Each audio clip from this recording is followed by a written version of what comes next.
Good morning, Sassy Fam. Welcome to your Sunday check-in. I hope you're well. I hope you are fabulous. Today's check-in is for yours and theirs. Like always with yours and theirs, take what resonates, leave what does not, and reverse those energies as you see fit. As energy exchange and interchange is real, rapid, and fluid. Having said that, your person that I see on this board today, might include the energies of a significant other, spouse, boyfriend, girlfriend, lover. X to 5 years ago, I never know until the cards are on the table, right? But I would also ask you to make space or include the potential for those other perfectly common elements I'm just as like to see. Family, work, spiritual stuff. Like I said, perfectly common elements. It might happen. But yeah, as it resonates, right, and as it applies. And also in the general sense, these are collective readings, not one-to-one private. So they may not resonate at all. And I know that's frustrating, but also normal. So if that happens, check your other placements. You will find yourself in there somewhere. Well, good golly gee, Sassy Fam. Let's talk about censorship, shall we? So, for those of you who might have missed it, I made a post. I'm surprised that post wasn't taken down, but it wasn't. So good job, YouTube. I appreciate that. But yeah, check out my post if you're so inclined, then I'll give you a bit more of a backstory about today's conversation. For years, you've seen me, okay, since April 2020, I believe, is when I put out my first content. I have been using the same decks then as I do now, okay? And most of them, by and far, favor traditional tarot. Again, depicting nudity there is normal. It's considered artistic, okay? So art is built into the tarot cards. It's very important to make that distinction. Yeah, we can expect nudity in tarot, absolutely, but it's part of the image. It's part of the interpretation. It's there for a reason. The last Sunday check-in, it had already been out over 12 hours, but under 24 hours at that point, when I woke up to an email from YouTube saying, hey, just wanted to let you know, your latest video, ad restricted, and there is now an age restriction notice at the front of your message. You have a nice day. And briefly, of course, mentioned how I was in violation of their policy, and I went, oh, pray tell, explain. They gave me one initial proof of the violation. I look at the timestamp, and it's me literally putting down the world card, actually from this deck, which shows the bare breasts. I laughed. What? And there's one little appeal button there. I appeal. I'm looking for an appeal. Click that button, because that's the only recourse you have when you get one of those emails from YouTube. And I'm saying literally the only recourse you have when you get one of those emails. And I got an automatic bounce back that says rejected. There is no human moderator on the other side.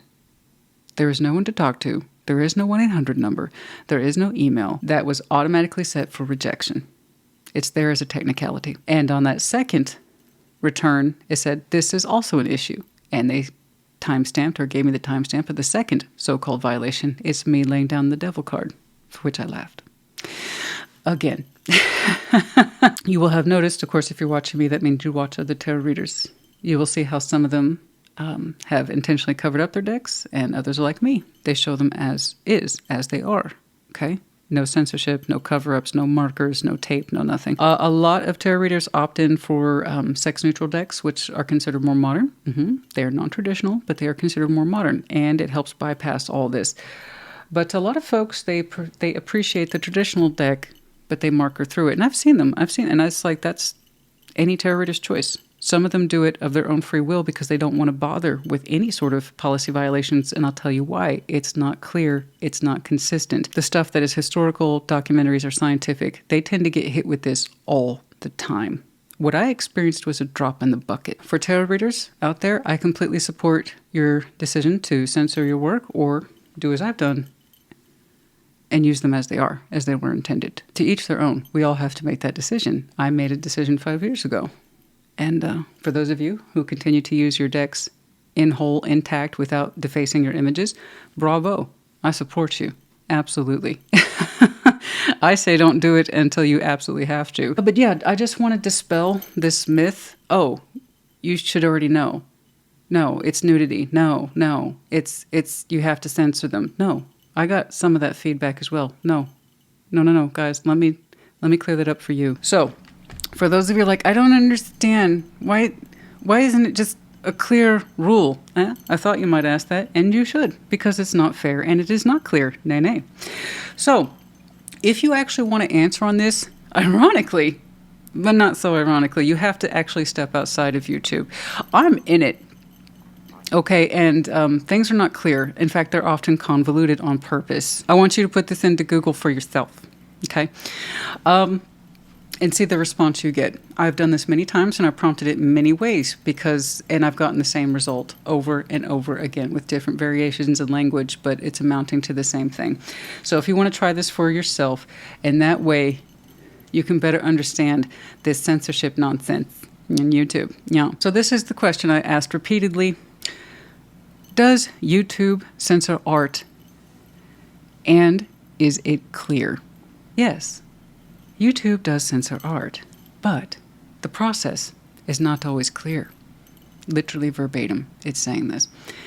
YouTube's community guidelines, which don't explicitly recognize art, can lead to the removal of artistic content, particularly works containing nudity. Even when such content doesn't violate the platform's strict stance against pornography. So even though I am not in strict violation of the pornography rule, my work will be subject and treated like it is if detected that way. While YouTube has an appeals process and has included some exceptions for art in its guidelines after advocacy from groups like the National Coalition Against Censorship, the NCAC, the platform still employs automated systems and content moderators who can make vague or incorrect judgments, leading to frustration and confusion for artists and not just artists. So some key words here. Let's see, automated detection. YouTube uses AI-powered moderation systems that can misinterpret artistic content as violations, leading to accidental takedowns. Vague, objectable content. The definition of objectable can be vague, making it hard for artists to understand what is prohibited. Exactly. It's confusing to you, the viewer, and we, the content creators. Opaque process. The automated nature of content moderation and the strict policies can make it difficult for artists to understand why their work was removed. Inconsistent enforcement. This is a big one.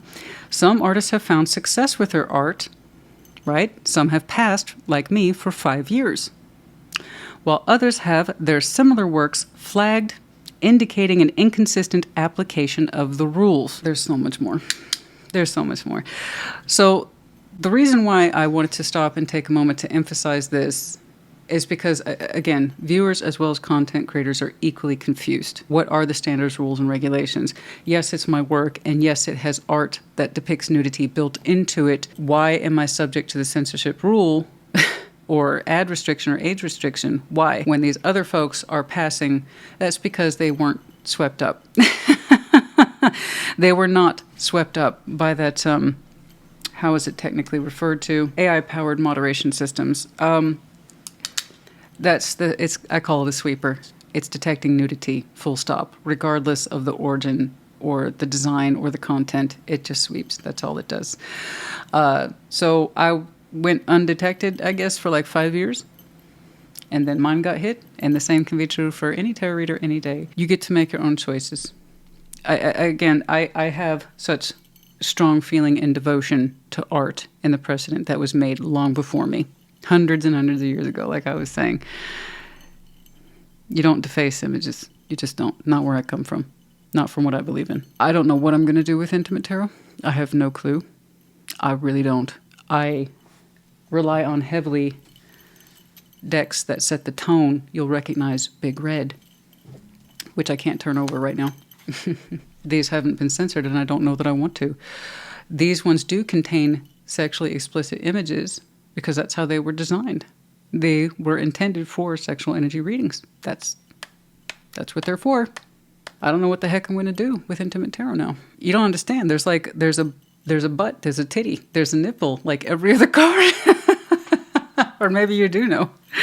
Goodness knows I use these on shorts all the time, or at least I used to. And now the idea of censoring every single one of those cards, it just bums me out. It makes me feel disinclined. And why the hell would I use a neutral deck for Intimate Tarot? Intimate Tarot is not meant to be neutral. It's meant to be the opposite of that. So I don't know what the heck I'm going to do with Intimate Tarot. Art is beautiful. The human body is beautiful. I encourage regularly to know thyself, and that's why we're here. So tarot is the ultimate representation of knowing thyself at the spiritual level, in the physical form. It doesn't shy away from its meanings or the artistic interpretation of such. So yeah, I have a huge problem with it. Intimate tarot, I literally don't know what to do with. That's a hanging subject. I'll get back to that another day. I will have to get back to it. I think it's in rotation in a couple of weeks, or it's supposed to be. Anyway, but yeah, I'm going to have to roll with it, and I'm going to comply, and I'll tell you why. I literally don't have time for this. Even at the part-time level, YouTube working in any way for it is demanding. You guys see maybe 7-8 hours a week. You don't see everything else that surrounds it. Altogether, even at part-time, you're looking at a minimum of 20 hours a week, and that's a pretty easy week for me with YouTube. And then there's my other professional work outside of YouTube. I do not have time for this. Over there, to my right, is a bookshelf dedicated to the craft. I have been collecting them for decades. I have been working with tarot cards more than 5 years on YouTube. I have been reading for decades. I have some tarot decks that will never see the light today because they're limited edition, special print, vintage. I have some very hard feelings about censorship of art and my work. My tarot readers, my fellow tarot readers out there, I support you no matter what you do. You're not doing anything wrong either. You're doing your job. If I did a tarot reading on myself right now, I'll be seeing a pissed off Eight of Pentacles. I'm very angry. A very angry, disenchanted Eight of Pentacles. You have no idea how close I was to breaking up with YouTube. That day, that hour, I was this close because I don't need this shit. So, all this to be said, we're moving forward. And I'm only centering those decks I feel comfortable doing because I've worked with these for years. And I think I've replaced this one about 3-4 times over. More probably. This one I had no problem altering. It's pretty common. These two are based on the traditional Rider-Waite. No problem. Okay, fine. I'll take that hit. And I invested in some new neutral decks. By neutral decks, I mean there's next to no nudity displayed, if any at all. So, of course, you know, the first thing everybody did was recommend the Light Seers. Oh, yeah, no, this is like the 4th time I've had to replace it. It's a great deck. It's beautiful. It's very colorful. It's very artistic. Its biggest issue is that it's very soft. In other words, it bends, increases. Once it bends any of these, you get too many that bend, they just repeat over and over again. It's a beautiful deck. It's great to work with while it lasts. But yes, this one's a great neutral, very colorful. The Arcanum. You know, I take it for granted. I've been working with this one for a long time. I even said I recently replaced this one, but I have to go back and double check. I can't take it for granted. But this one is surprisingly neutral. Even the World, my girl, you know, her hot titties are already, they got a little ribbon running across them. So she looks all sexy like that. You know, so, ooh. So yeah, no, this one's surprisingly quite neutral. I was happy to discover that. Like, again, I had to go back and look at everything. And I recently picked this up, the Astro Matrix. My list wants to break that up real bad. But this one was surprisingly really good. You know what? It still shows the traditional interpretation, mostly, of, say, the cards like the World or the Devil, but they're so cleverly hidden, the naughty bits. They've been so cleverly hidden. So I like this. I worked with it today. I liked it all. Even the Lovers, I thought, oh no, we're going to see a snickerdoodle. But no. Our boy Snickerdoodle is wonderfully covered.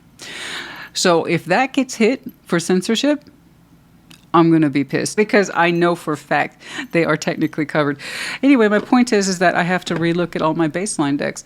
And that just means stuff that's colorful, slightly larger than your average size deck, and still contains some interpretation of the work of tarot. It's not as put together as you might think. If you have a moment to check out one of my favorite ASMR videos, and they are not ASMR people, they're not an ASMR channel.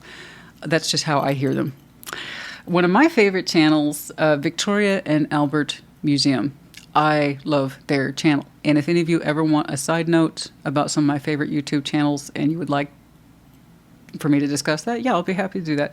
I highly recommend the Victoria and Albert Museum. I love their stuff. I am a bit of a history buff, but I also like their emphasis on the preservation, which again, that's what I'm into, the preservation of images, and not just that, the preservation of real materials handled by people over, I don't know, since the human existence. But anyway, They have this fantastic video that I have in my playlist for ASMR reasons. It's called Unboxing Tarot Decks Through the Ages. But I want you to see for yourself the tarot decks through the years, particularly since its inception, more or less, since the mid-15th century, when it was really just a couple of cards. I highly recommend it. They do a great job of showcasing how tarot decks have changed over the years and how they could be quite intense in their depictions or kind of light. But it's good. It's good. I highly recommend that. I'll link it in below. Again, it's by the Victoria and Albert Museum. You guys, I hope we shed a little bit more light on the subject today about what this channel is and what it isn't, why you might have seen restrictions, why you might have missed your in-depth. Just to be clear, in case there's any confusion, particularly YouTube. Dear YouTube, tarot is not fee. I will see you at the Thursday check-in. I will see you at your shorts. I will see you at your sign. Take care. Be well. Leo, welcome to your Sunday check-in. What is going on? Show me Leo in their person, please.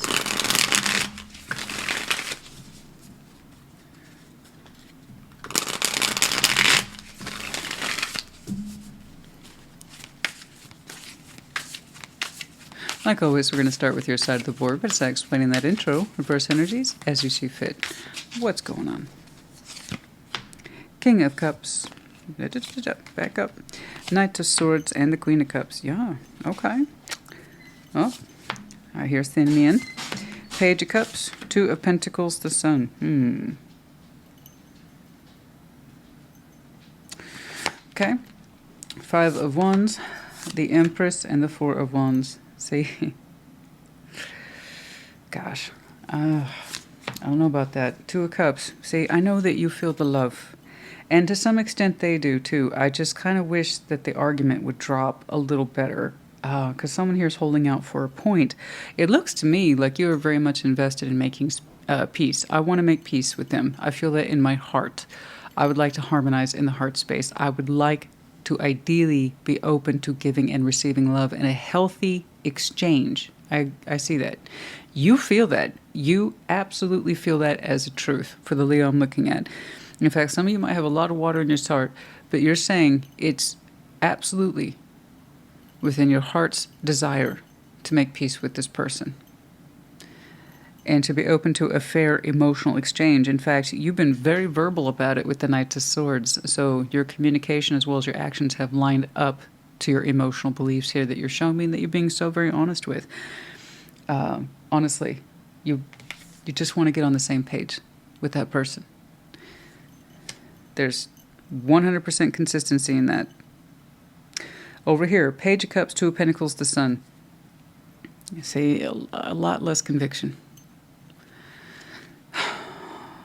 We're really overthinking here our feelings.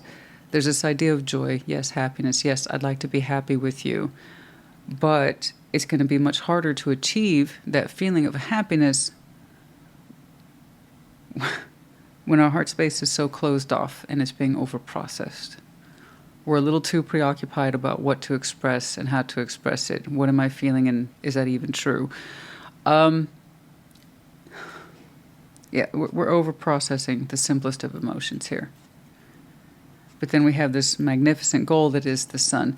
So the energy here is looking a little small to me. It's looking a little petty. It's looking a little withholding at the moment. I don't think that they're like this all the time, 24/7. But right now, it's kind of like, I want to experience maximum happiness with you in this situation, but I want to be seen as giving the least. So right now I have the least amount of emotional expression and the least amount of emotional give. Okay, consideration, feeling. It's not a great combination. It's not, especially since you're kind of really making yourself known here. I mean, you're really opening your heart towards this.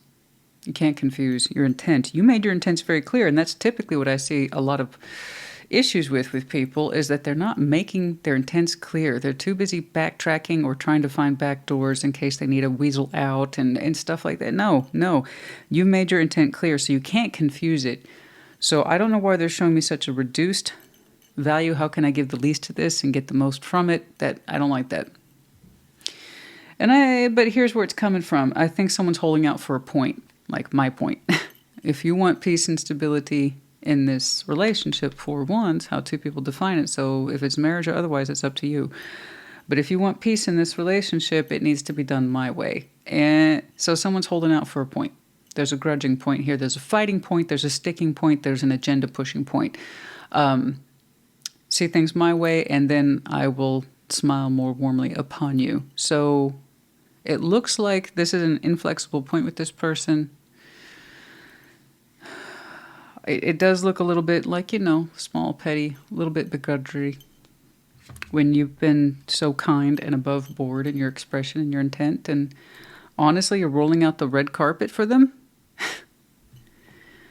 in terms of your feelings and your thoughts, and you've given them plenty to work with in terms of emotional security and reassurance. It's like, what else do you need? Well, apparently they need you to agree with an argument, or I don't quite know. Whatever they say is or insist is true. What you would do with that, I don't know.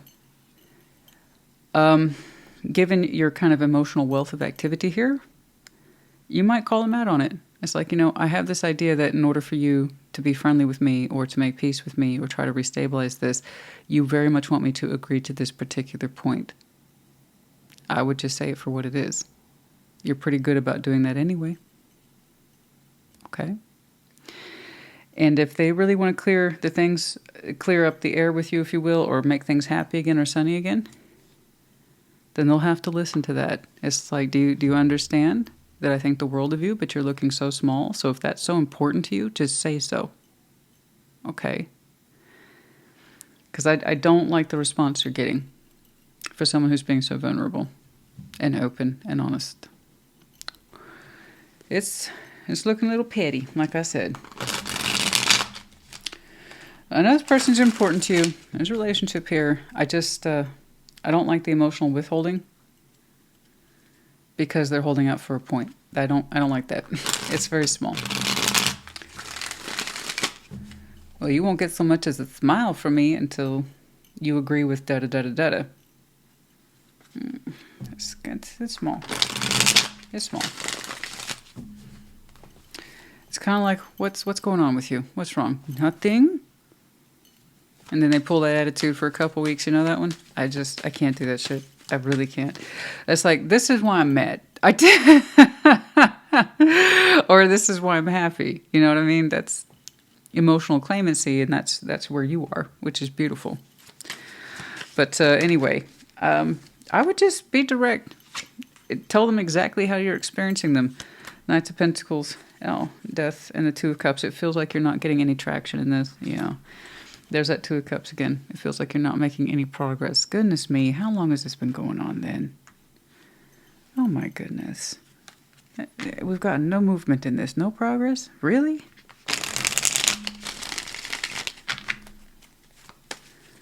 Goodness me. Eight of Swords, the Wheel of Fortune, King of Wands. You don't understand it either. You don't understand it either. Eight of Swords, the Wheel of Fortune, King of Wands. You're saying it's an old point, it's an old issue, it comes up on occasion, and you still don't understand it to this day. That tells me it doesn't have anything to do with you. You've been a very supportive person then, full of love, trying to understand, etc. And you're saying, honestly, that's because it doesn't have anything to do with you. This is likely a pattern then that they established a long time ago. It's like, in order to get what they want, they kind of throw a tantrum. That was established before you. Okay. Something like that, because you're saying, I don't get it. I've done my best to understand it. I've done my best to be a person of emotional support and insight and positive energy here. I don't get it. It doesn't change. All I want is to get on the same page with them.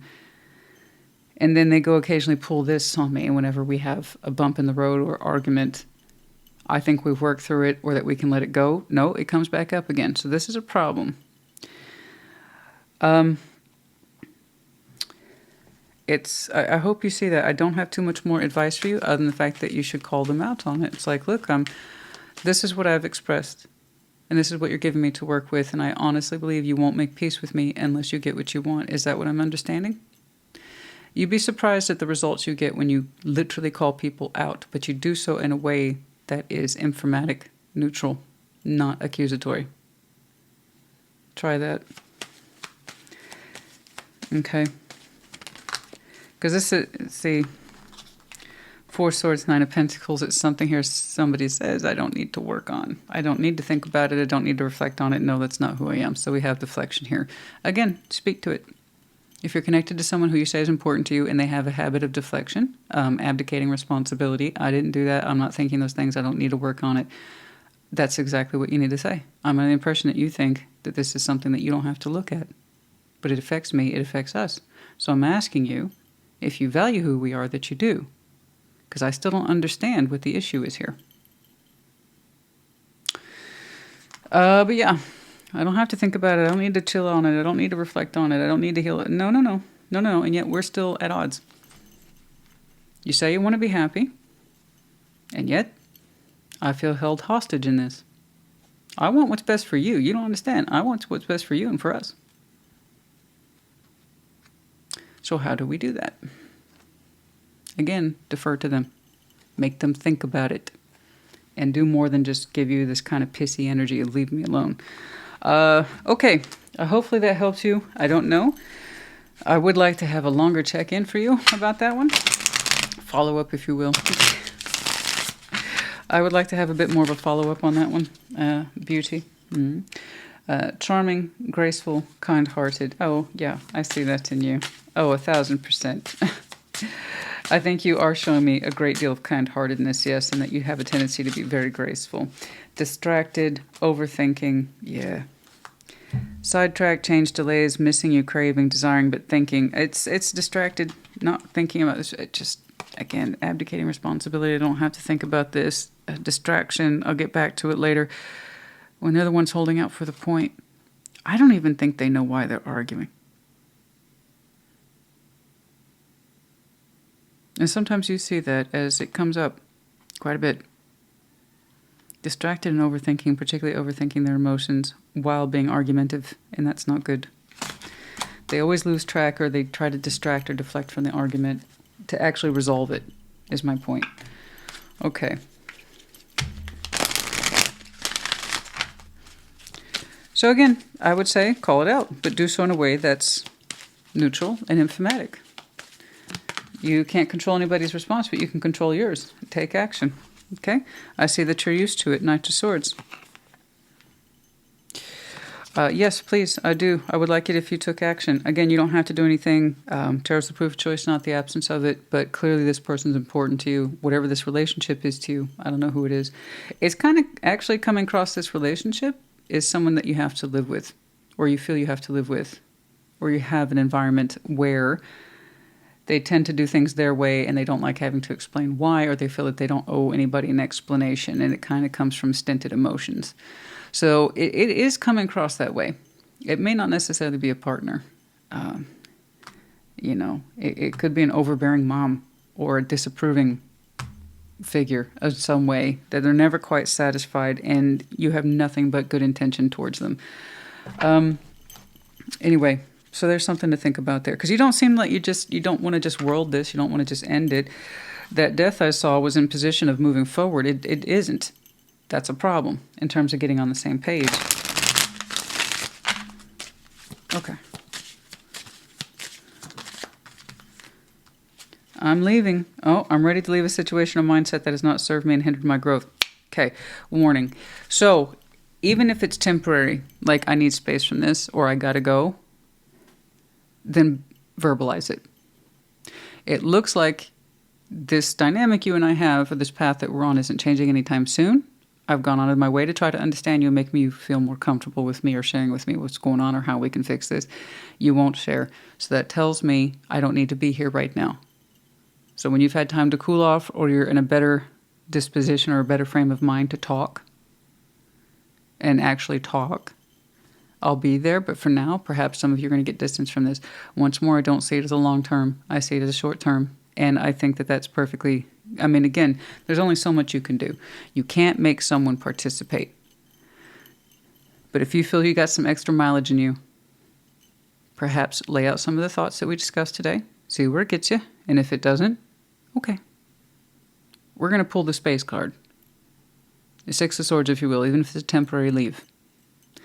Because you can't be all up in this all day, every day. I mean, honestly, it's time consuming and it really doesn't, I'm going to be honest with you, it doesn't look like a you problem. I think someone's got a somebody problem and they want to make that a you problem, and it's not. It really isn't. Not from my point of view. Okay.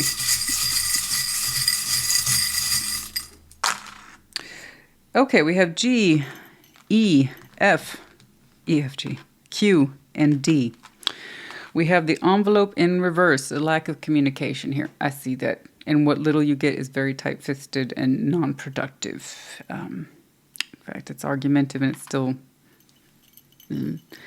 So keep that in mind. Unicorn. Yeah, I think you are a rare thing, honey. Look at you. So open-hearted. So willing to speak from the heart and act from the heart. And it's not every day. And I'm sorry that they're taking that energy that you bring to the table for granted. That's just so inexcusable. You honestly don't know what you got till it's gone. So when you're done with your words and you know that you're done with your words and you can honestly say you've tried to do your best and you were as honest with this as you could. It's like, okay, I'm going to take my leave on this one now. Okay.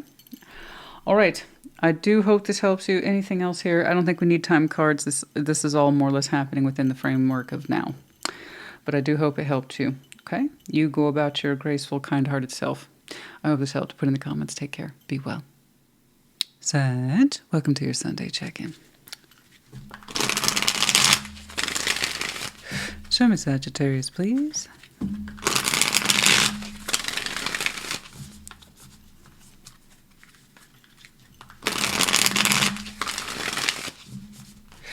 Show me Sagittarius. Like always, we're going to start with your side of the board, but as I explained in the intro, reverse energies as you see fit. Oh, okay. Page of Wands. Queen of Cups. Come on now. Six of Swords. Oh, wow. Okay. The Hanged Man. The Lovers and the King of Cups. Oh, whoa. Whoa. Dang. Okay.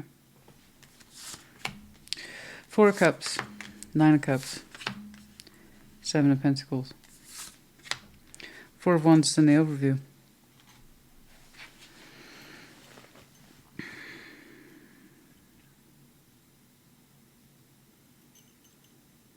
It looks like you've taken some sort of temporary leave from this. It doesn't look permanent to me. Sorry, it's just not what I'm saying. And also, I don't want to apologize. I'm kind of glad this isn't completely done. For some of you, it might feel that way, but it isn't. This story's still playing out. It is still connected. Let's make no mistake about that. We still have the spiritual connection here, emotional connection, and to be clear, you're not making yourself available to this right now. Not of the heart, no. In fact, that's something that you said that you wouldn't do, is that you wouldn't show your heart towards this anymore. You wouldn't try to share love with it anymore. You wouldn't try to share feelings with it anymore. You wouldn't make yourself available to it anymore, to give or receive. It's just, that's something that you decided some time ago. Page of Wands, Queen of Cups, and the Six of Swords. It's like, I will not stay here. I will not stay here and put up with this or harbor this. This is ridiculous. In some way, you put your heart on the line, your love on the line, and then you decided to stop showing that and stop doing that. Okay? That doesn't mean you have any less of a beautiful heart. It's just you made a point to turn it away from this person. Okay? The Hanged Man, the Lovers, King of Cups. I can kind of see why. Their energy's taken a long time to catch up to you. Too long. Yeah, I don't know about too long. I don't think it's too late, but it seems like it's too long. Because you're showing me, I can't continue to love someone who doesn't love me the same. I can't do this. I can't be open to this. It's beneath me, or it's not worthy of me. I showed you my heart. You don't do the same, because they were in Hanged Man mode. Pause.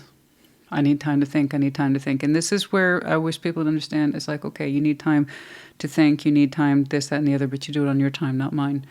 You didn't want to stick around and wait anymore for them to understand their feelings, something like that. So they were in Hanged Man, and you were open to them, And it's like, I can't, I gotta go. The Hanged Man, the Lover's, King of Cups, and now they don't seem to have a problem sharing your frequency now. It is a very strong connection. And it is true, two hearts don't always match up at the same time. However, there is something to be said for you either feel something for me now or you don't. You shouldn't need to go upside down and think about it, because the Hanged Man, that's a proposal of energy that could take weeks, months, seasons, years. The Hanged Man doesn't have a time limit. In fact, there's no guarantee that even going upside down to gain perspective will guarantee anything is done with it. Okay? So it's kind of like, I understand I love you now. I understand that we have the same heart now. I understand that we're a strong connection, you and I. I know we are. I see that now. It's at the heart of the reading, the love is. It's gorgeous, too. And King of Cups, there's the frequency. I don't know if it just took them too darn long to understand their feelings or what. Four of Cups, Nine of Cups, Seven of Pentacles. You're showing me, the both of you, the contribution to unhappiness. There was this idea of wish fulfillment for at least one person. They understood, they loved this. Over time, Seven of Pentacles. But they were personally dissatisfied. It wasn't on the same page. That was experienced equally. That this feeling, the growth pattern around it was very inconsistent. Never mind slow, just inconsistent.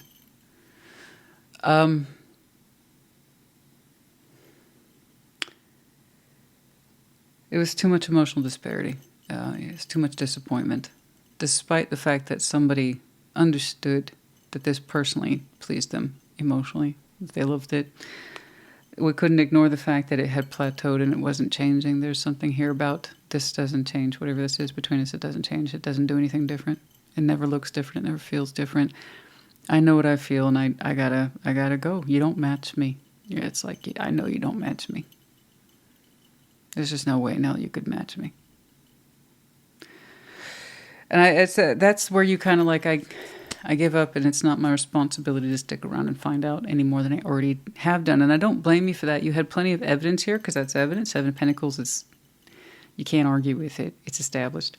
You had plenty of evidence to understand that while it might have personally, you might have personally loved it, that it wasn't equal. Four of Cups is emotional disparity. It's unhappiness, because it's not the same. It's not being experienced the same. And yet somehow I have to insist that Four of Wands, it's still active between you two as a relationship, so that tells me this isn't completely done. You seem to have vacated the premises now emotionally. It's like you're not showing them love, the expression of it. You don't turn your heart towards them intentionally. In other words, I'm pointing my cup at you, or I'm allowing you to sip from my cup. You understand? You've turned that away from them. And again, I don't blame you for that. The Hanged Man, goodness knows how long it took this person to understand the strength of your two's connection. And that's a personal journey. You can't make anyone understand something they don't want to, or they're not prepared to. But damn, if that's you and you realize much, much later that it catches up to you as your truth, oh, that's gotta suck. Although it's not a competition, it sucks to know that you opened your heart to someone just for them to not be on the same page with you. And it's beneath you to wait and find out. Okay. But yes, there's still something here. Four of Wands. Ace of Cups. I get it. Ace of Pentacles. Three of Wands. It took too long on an offer. There was something here. Ace of Pentacles, it was real and it was solid and it was available, obtainable for a long time. And we waited for someone to fulfill that offer or to accept it. But no.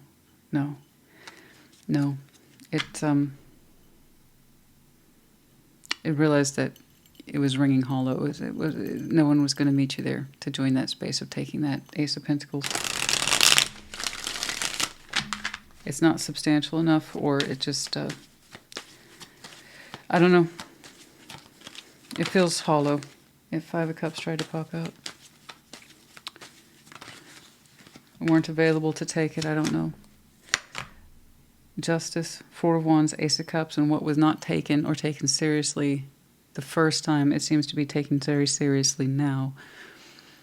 With Justice, the Four of Wands, and Ace of Cups, and I'm just telling you, it doesn't look done to me. It really doesn't. There is a balancing of the scales here. What was off before is coming to a space of correctness. I don't think it's here just yet, but it seems to be lining up in that direction for whatever this relationship is. For right now, it's a spiritual one. But what was walked away from before, not taken seriously, or it just took too damn long to understand if somebody was going to take this, be available for it or not. Okay, you made yourself unavailable. The scales are rectified later. Okay, and I see that. But man, that took a while. A lot of contemplation. That doesn't mean you're obligated to take it. I'm not saying you have to. I'm just wanting to let you know this isn't quite done. I know from your heart's point of view you said you're done. Okay. Or bare minimum, you might still feel what you feel about them, but the point is that you don't make those feelings available to them anymore. Does that make sense? So I just want to let you know, from my point of view, this isn't over. What they finally realize is actually quite beautiful. It's very strong. Will you be available for it later? I don't know. That's going to be a decision between you and you. There's an apology, eventually. Okay? Forgiveness, a return, and an I'm sorry. It looks sincere to me. It does. There is an indication, a hint, a clue, possibly of Libra season. I don't know. Karma, I know that the scales are being balanced. What was not understood, failed to be appreciated, understood, recognized. Specifically the understanding of, oh, I'm part of something. I'm part of this strong connection. I'm impacted by it too. This is someone who's more like me than they are different. My finally seeing that. That someone put their heart on the line and I didn't take it seriously. Shit. It's lining up to that. And hoping, expecting, faith, manifesting. Still hoping. You know, you, them, I don't know. I don't know that there's a total... I know you turned your heart away from them. I don't know if that love and feeling's gone, though. I suppose it's up to you. You'll need to understand that for yourself in time. Because I'm just telling you this isn't done. Okay? I know. It seems that you're unclear. Yes, I know. Someone who doesn't know their feelings is going to come across as unclear to you. Yes, absolutely. And what do I say? Mixed signals mean no. You did the right thing. It's not for you to hang around and find out. I know. This is the I'm leaving. I see you withdrawing your emotions. I see that. Duh. We pointed that out. We called that. We nailed that. I'm leaving. You did. You exited yourself. Some of you, it was quite quiet. You just discontinued all communication. For other of you, you said point blank, I'm out. And then the future. I know. I know. It's coming up again. What it looks like, I honestly don't know, but it seems like there's an apology involved, possibly. And what finally looks like this cosmic sense of understanding about what you and I are. Okay. And feeling the appropriate amount of feelings for it. Peaceful resolution is here. Balance, yes, I see that. We're going to get more information, and meditation brings answers. Just, you know, again, for the side I'm looking at, you're not really waiting. You gave up on that. And I agree with you. Once you understand that you have feelings and you revealed them, you did your job, and you're met with unclear results on the other side, non-committal energies. It's not, okay, you got to go. To do anything less would not be in your best interest in terms of self-worth. Okay. But yeah, it's... so I don't disagree with it. And honestly, if you had stayed around and continued to accept this unhappy thing that was built between you two, where the feelings were always off or never fully understood, you would have gotten more of the same.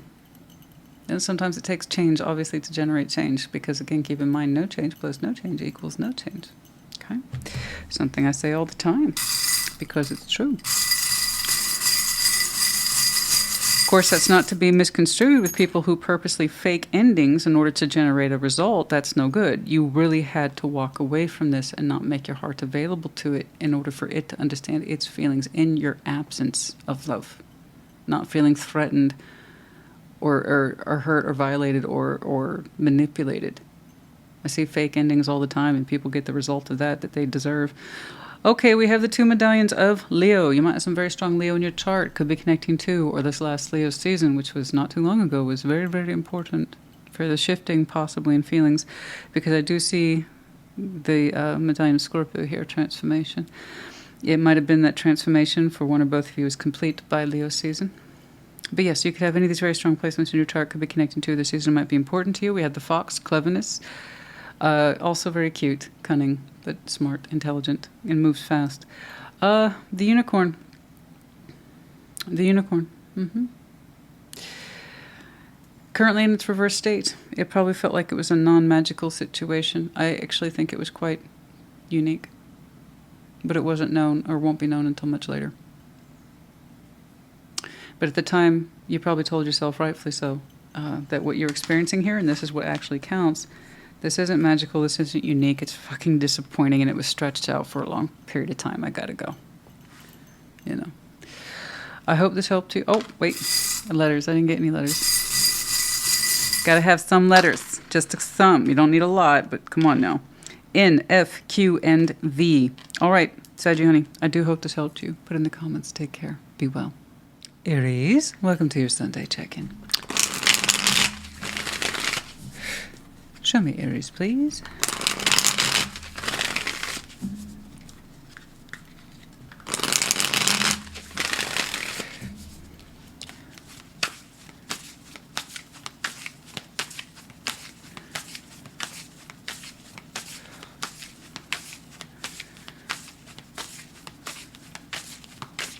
Okay.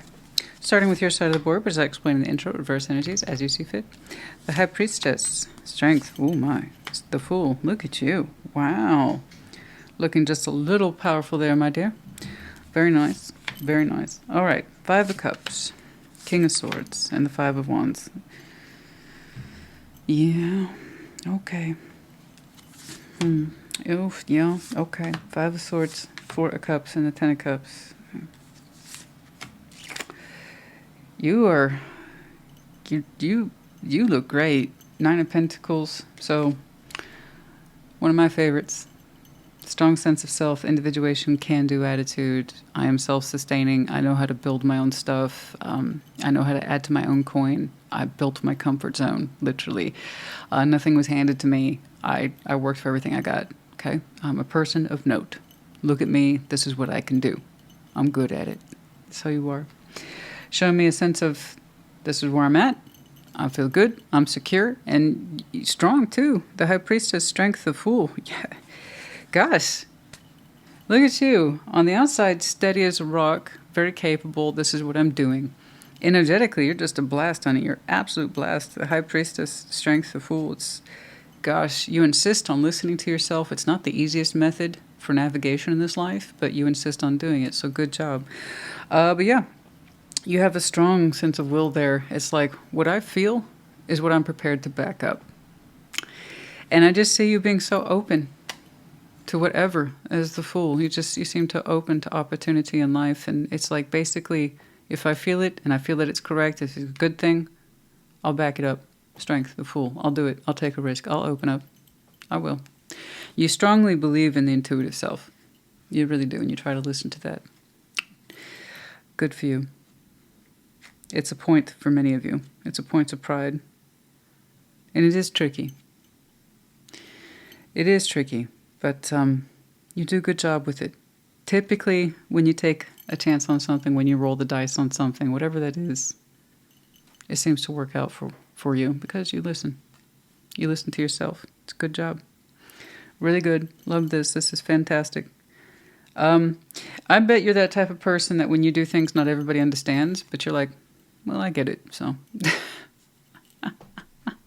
It's like, what's that Aries doing again? Something I believe in because I listen to myself.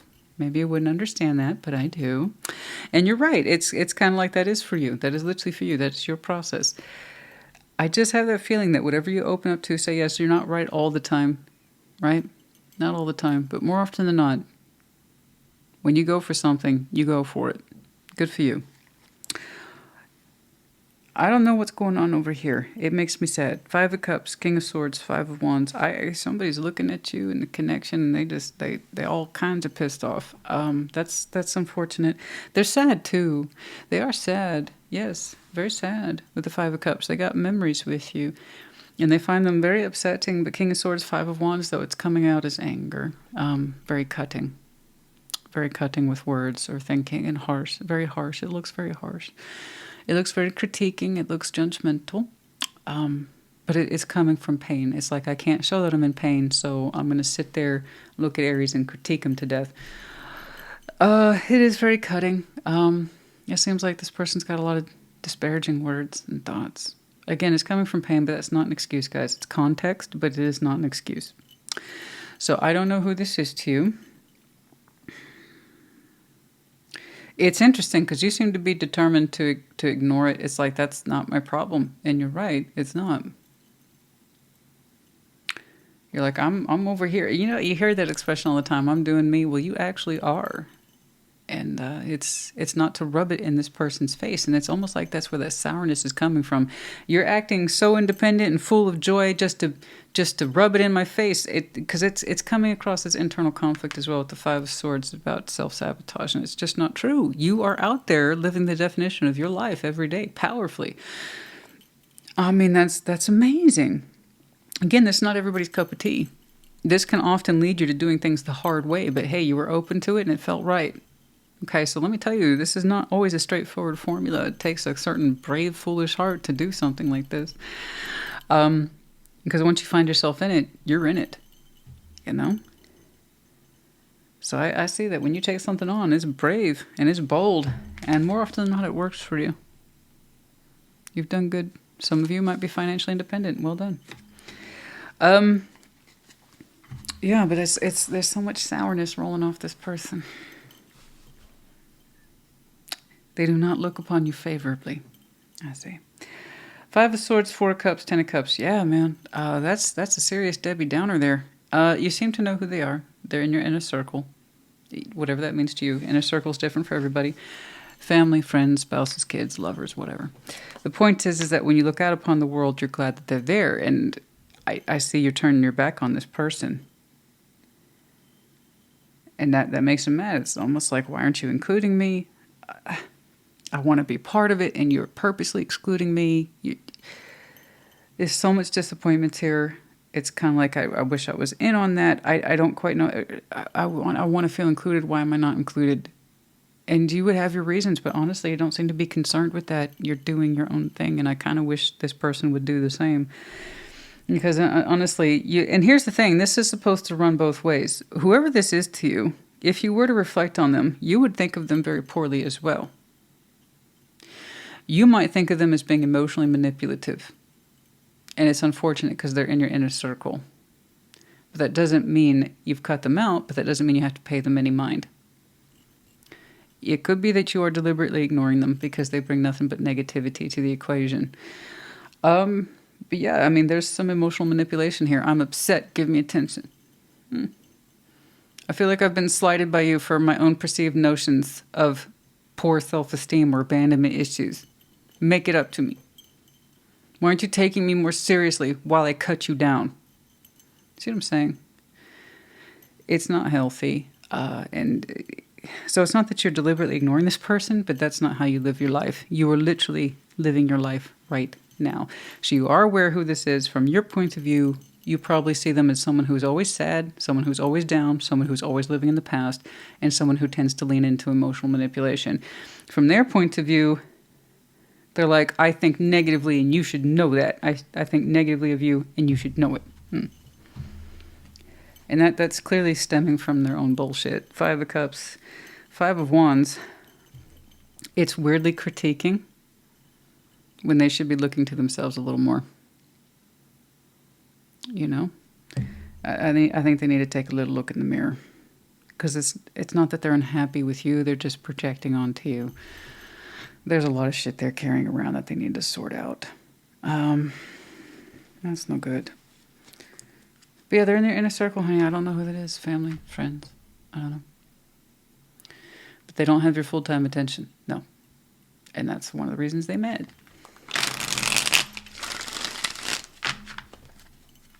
I mean, being connected to you and all that strength is not going to make them feel any better about themselves or any more secure.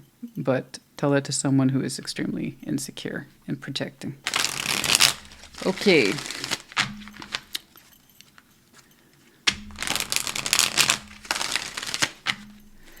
So I say you keep being you, honey. You're clearly doing something now where you're on the Fool's journey and you're going to take ownership of it. With the High Priestess there, it's just another one of those things that you feel is correct. Ten of Swords, Three of Wands, and the Emperor. You know who that's you. That's your power card. You know who it is. And they're at a distance from you. You understand that there is some pain involved. Ten of Swords. There's deliberate distance between you and this person. The last interaction you had with them is not great. You do not remember them favorably either. No.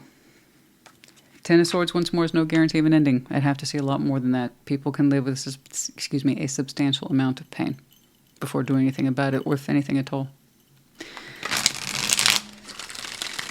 But it's kind of like, that's very unfortunate. But I tell you what, I do have distance between myself and them, but I'm not waiting on them either. Absolutely not. Okay, but you're being your more empowered self here. Good. It's like you're very aware, and you're not going to allow your emotions to get the better of you. Nope. Queen of Swords, the High Priestess, so intelligent, so intuitive. Strong mind. Ace of Pentacles, Five of Wands. See, there it is. You know what it is. You know exactly what it is. You denied them something. Participation in your new endeavor, your new opportunity, property, job, work, career. You denied them access to it. It's like, you can't touch this. This is mine. I don't want you getting your dirty little fingers or your dirty little mind on it. This is mine. You're not going to play the reindeer games. Access denied. Okay. You're like, this is mine, and I don't want you anywhere near it. So, and I don't blame you for that. But yeah, from their point of view, you denied them something that's real and tangible, an offer. And you're also saying, look, check that out. You're like, oh, I know what it is. I don't blame you for putting distance between you and this person. Clearly, they earned that. Okay. I want you to do what you need to do to protect yourself and your assets. You did not show me a clean break from this. No world, no death, no nothing like that. It's like space will do, and I can just deny them access from whatever it is I got going on. And you got a lot going on here. Okay. It's like they want credit for something they did not earn, and also they have a very poor idea of the past, and emotional manipulation seems to be a regular tactic for this person. It all comes from include me, even though I didn't do anything to earn it. So I don't know about all that, but honey, that Ace of Pentacles could be anything from something. It just shows up in reality. Also, that can include in the general sense your time, energy, effort, as well as your resources. So, this is that person who's like, why are you mad? Well, you should know. And that's their default response. Again, that's emotional manipulation. That is low self-esteem. That's all that shit. Perfectly encapsulated in one sentence. It's for people who default to that I'm talking about, not the occasional one-off. Okay? Well, you should know. Sometimes a fight is super fresh or insult is super fresh, and that's where that comes from. In which case, the other person should know. But if we're talking that's a default for somebody, well, you should know. Actually, no. You're probably pissed off about something that your mother failed to do when you were age 10 and you're taking out on me and I'm 40 or something like that. You see what I'm saying? There's so much unresolved in that person. It's sad. It bums me out. It bums me out, man. When people live in the past, you get past results. There's a perfect example of that. Okay. And it damages the relationships, all the relationships, pride, obsession, arrogance, the ego. Look at that, the arrogance. This is bad pride. I know you showed me strength, but I'm seeing the arrogance here tied up to that obsession. What is this thinking that you are owing me? You owe me. You owe me this. How dare you deny me access to you or your resources? What is that ego coming from? You're showing me healthy ego. I listen to myself and I act in a very strong-willed way. But you're saying it works for me. You're right, it does. Over here, I'm seeing it in the negative. There it is. You owe me. I'm part of this. Include me. And they didn't do a damn thing for it. Yeah, man, this person is stuck to ego. Abandonment issues, man. This person's got stuff that has nothing to do with you, and I think you know that. And even if you don't know that, you know this person well enough to keep them at arm's length more than. I see that you use physical distance with this person, and I don't blame you. But it's like you abandoned me. Oh, no, no, no, no, no, no, no, no. No, it weren't me. Okay, you. It was an opportunity. Increase in coin, money, opportunity. And they're like, why can't I get in on that? I deserve some credit for the shit that happened when I was 10 and my parents divorced. No, something's off. There's guilt trip thinking in here. There's emotional baggage thinking in here. I don't like it. It's your opportunity. Yours. Okay? There's something there. The ego with this person is off. That sense of entitlement is kind of through the roof. You're saying you earned everything you got and you did it honestly and the hard way. It's something this person wouldn't understand. It's like they expect you to supply them or fund them or something like that. I don't know where it's coming from, but it's ludicrous. You feel like home. Yeah, I feel like this is more of a tears. You feel like home. I see that they miss you. They miss you being part of the more immediate inner circle, having access to you. And tears is crying. Yes, I feel like this is more of a family thing. It really does feel like a family thing, not a spouse thing, not an ex thing. This feels like a family thing. That argument, that abandonment wound, it feels like home to somebody, and it's like they're always crying. They're always crying. They're always sad. They're always miserable. They're always in a fight. Something like that. Dang, dude.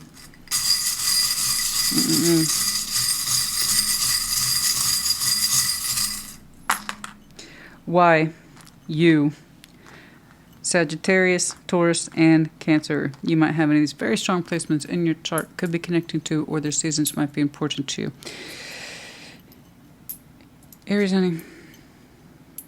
You're doing your thing and you're awesome when you do it. Again, it's not the easiest to pass for people to really take something on and then mean it. Be open to it. It requires a certain level of bravery. Not everybody could do these things, but you would because it's you. It's who you are. You know that and it's done well for you. Whoever this is has a weird sort of entitlement. It's like, how dare you exclude me? It's very angry. It's judgmental. And it's emotionally familiar to you as someone who is negative and manipulative. So remember this. You earned everything you have. So therefore, you get to determine what to do with it.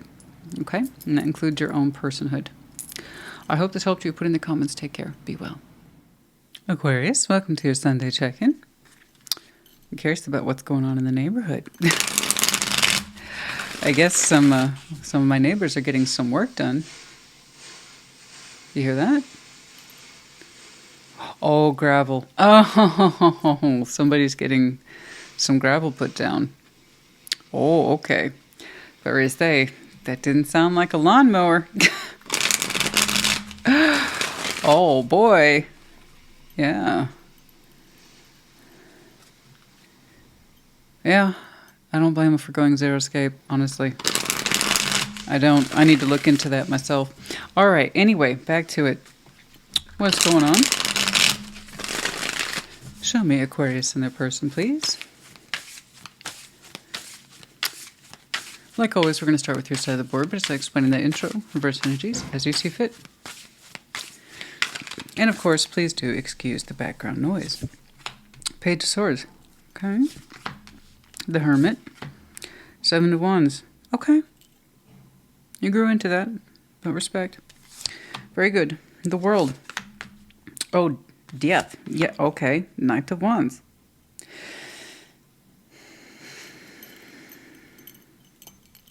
Sorry for that heavy nose breathe.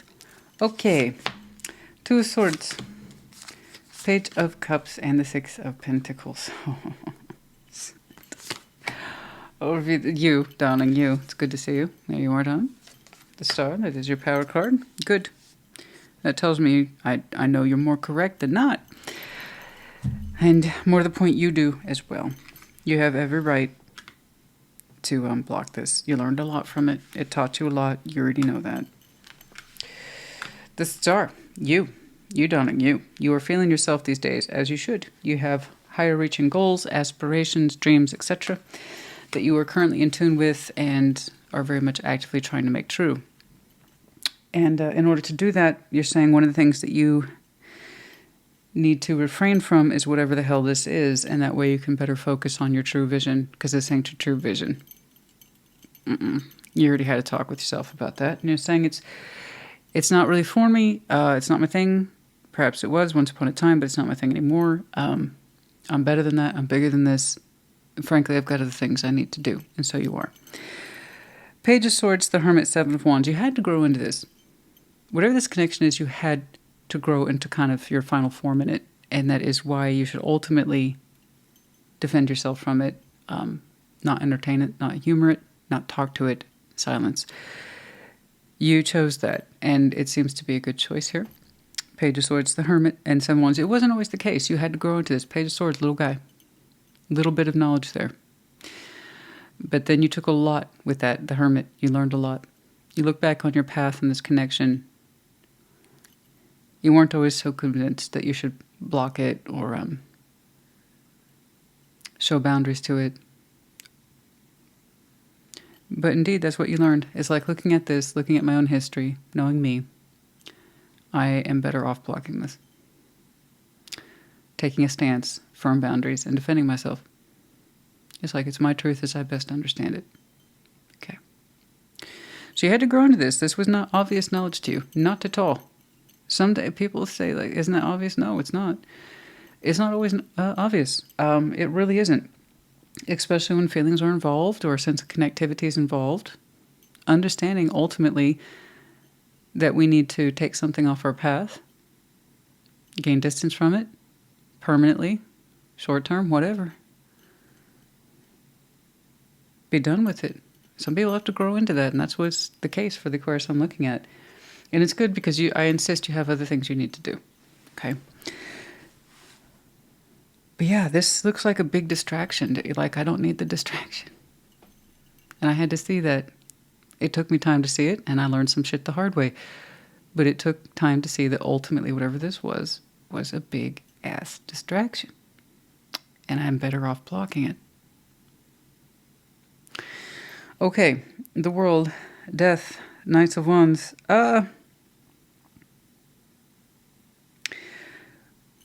That is such a conflict of energies. Typical the World, Death. Okay, it's over. Oh, it's doubled over. Oh no, Knight of Wands. This person's energy unfortunately has a repeating pattern with you, a repeating cycle of in and out, in and out. One day I'm off, one day I'm on. I've completely turned my energy around. Here it is. It's passionate, it's wild, it's carefree. Next, then it's gone. It's a little bit too much. Pick Aquarius up and then put them back down. And then when I come back, I intend to pick them up again where I last put them down. So it's a little too extreme, like a lot extreme. I see people dick around in their energies all the time. This one is just, it bounces around a little too much for me. They don't know if they're ending this, opening it. Did they transform themselves? And then it goes back to being a cyclic, okay, I'm going to ignore Aquarius again or cut them out. I'm going to completely cut them out. And my energy's changed. I'm back on. I'm back on, and I'm heading towards you.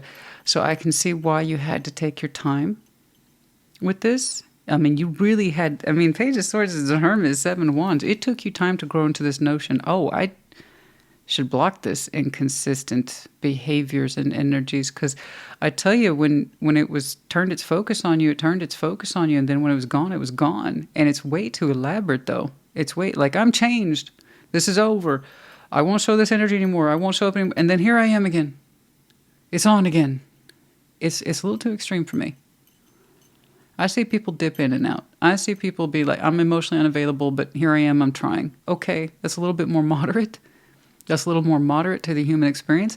This is big cycles of being completely on and completely off. It's like somebody struggling with an addiction. And I say that because that's, and if you've ever talked to anybody who has dealt with addictions before, that's what they'll tell you. It's like, I went completely cold turkey or completely dry on this thing for 2 months. And then I took it back up again and I was all in. And that's what it feels like with your two's connection, or how they perceive their energy towards you. It's completely cut off. I'm completely cold turkey on Aquarius. I can't stop the feeling. It hasn't died. So it's way too much rebirth of recycled energy. Way too much. It's very fancy. It's very elaborate, but it's too much. It's too much. It's too much drama. It's too much extreme in and out. It's So I can see why you had to take your time with this, because it's like, you know what? Because you're showing me the responsibility here. It's soft responsibility, and by that I mean it was a very gentle conclusion, but one that you have to firmly uphold, and I can kind of see why.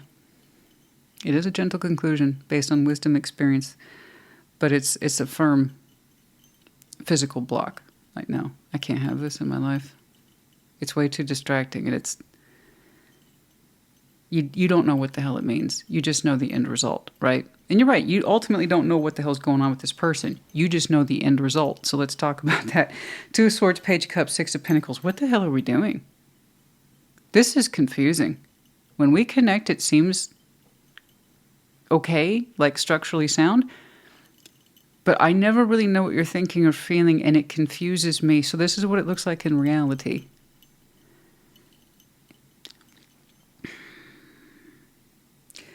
There's this idea of balance here, but it's not correct. It really isn't.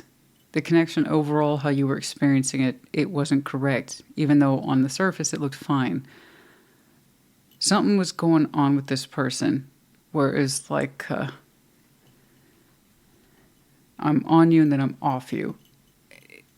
And it's going to confuse you. It confused you. 2 of Swords, Page of Cups. Poor mind, your poor heart didn't know what to think about this. And you didn't know what they were doing either. That's for them to sort out, but I can tell they never made it clear to you. If why they were experiencing this was made clear to you, you probably wouldn't have participated in it at all.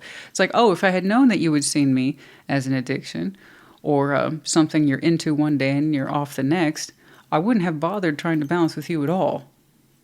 Okay? Because I'm confused. You make me confused. And I don't blame you. Okay.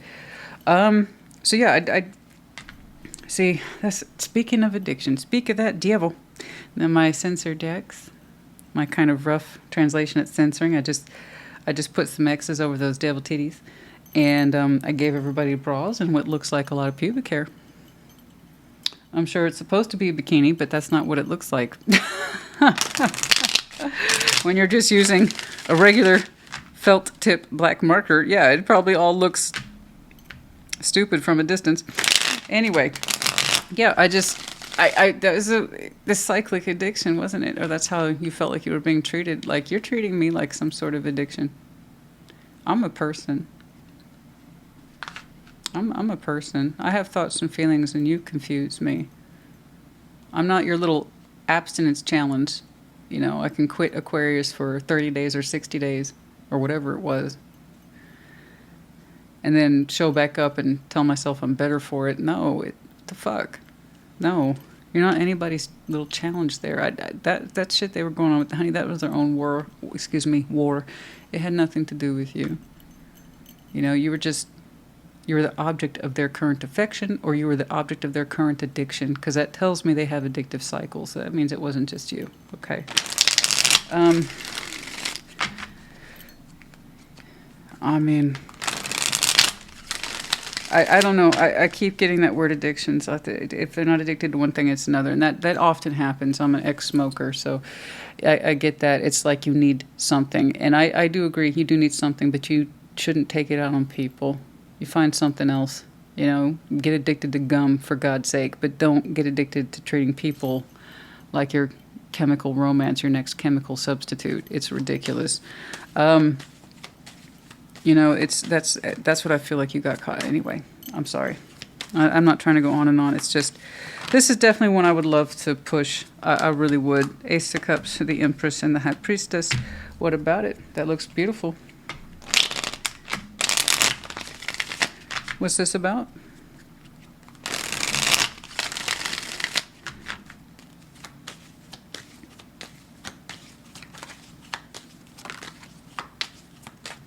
Queen of Wands. Two of Swords, Ace of Swords. Okay.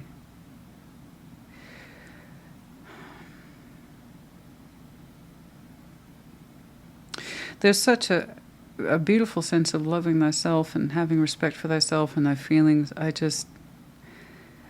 Point is that you recognize the quality within you. I'm saying your internal process of the intuitive method and the Empress, Ace of Cups. You understood your heart was worth so much more.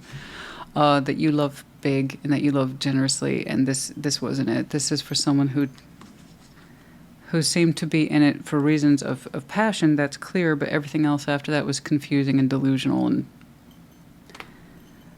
they wouldn't stop and ask themselves why they were doing this over and over again. You know, they just kind of remained blind to the whole thing. They really thought it was a control issue.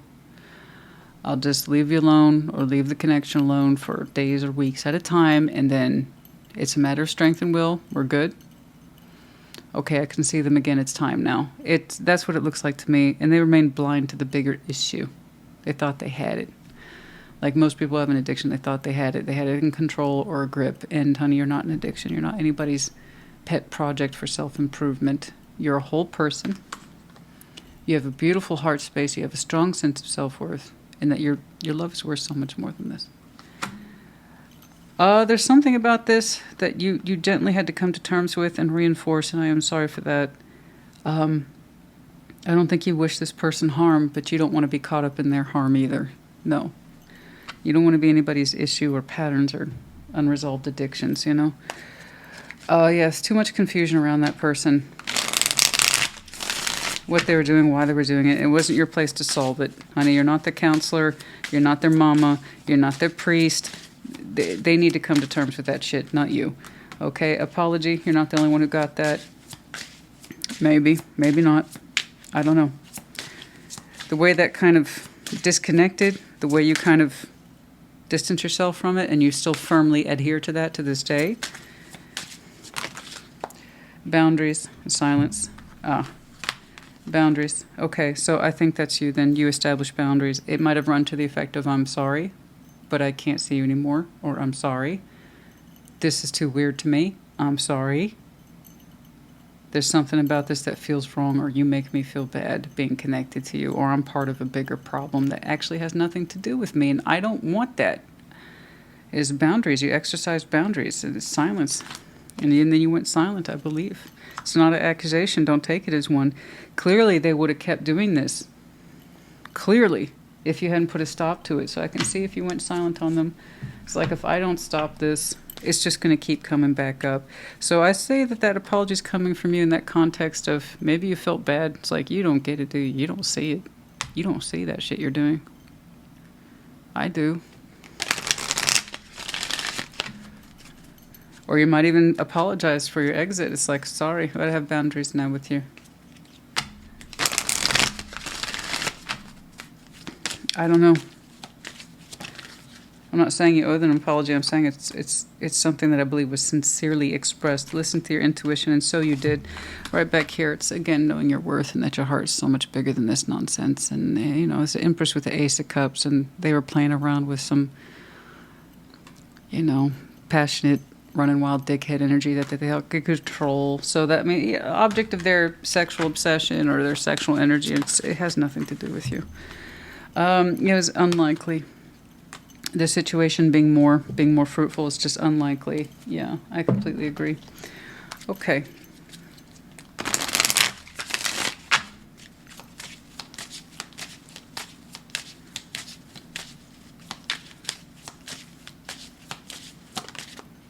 Obsessed.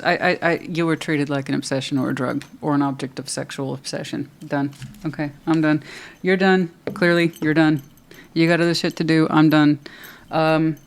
if they unravel the mystery anymore, I wish them luck. They need more of that insight, because I promise what they did to you is what they've done to someone else, or they had done to them. And I don't know.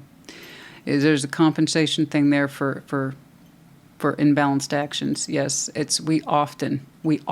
There's a reason why we say, do unto others as they would have done, etc. It's like, because people will, more often than not, do to others what was done unto them if they don't resolve their bullshit. That's what healing's for. Hurt people, hurt people. Okay? So, hopefully you gave them a firm lesson and, okay, this is what real boundaries look like. It's not a white knuckle thing. You work through it, and you look at difficult shit, and you come to terms with stuff, and you do uncomfortable things if it means preservation of self.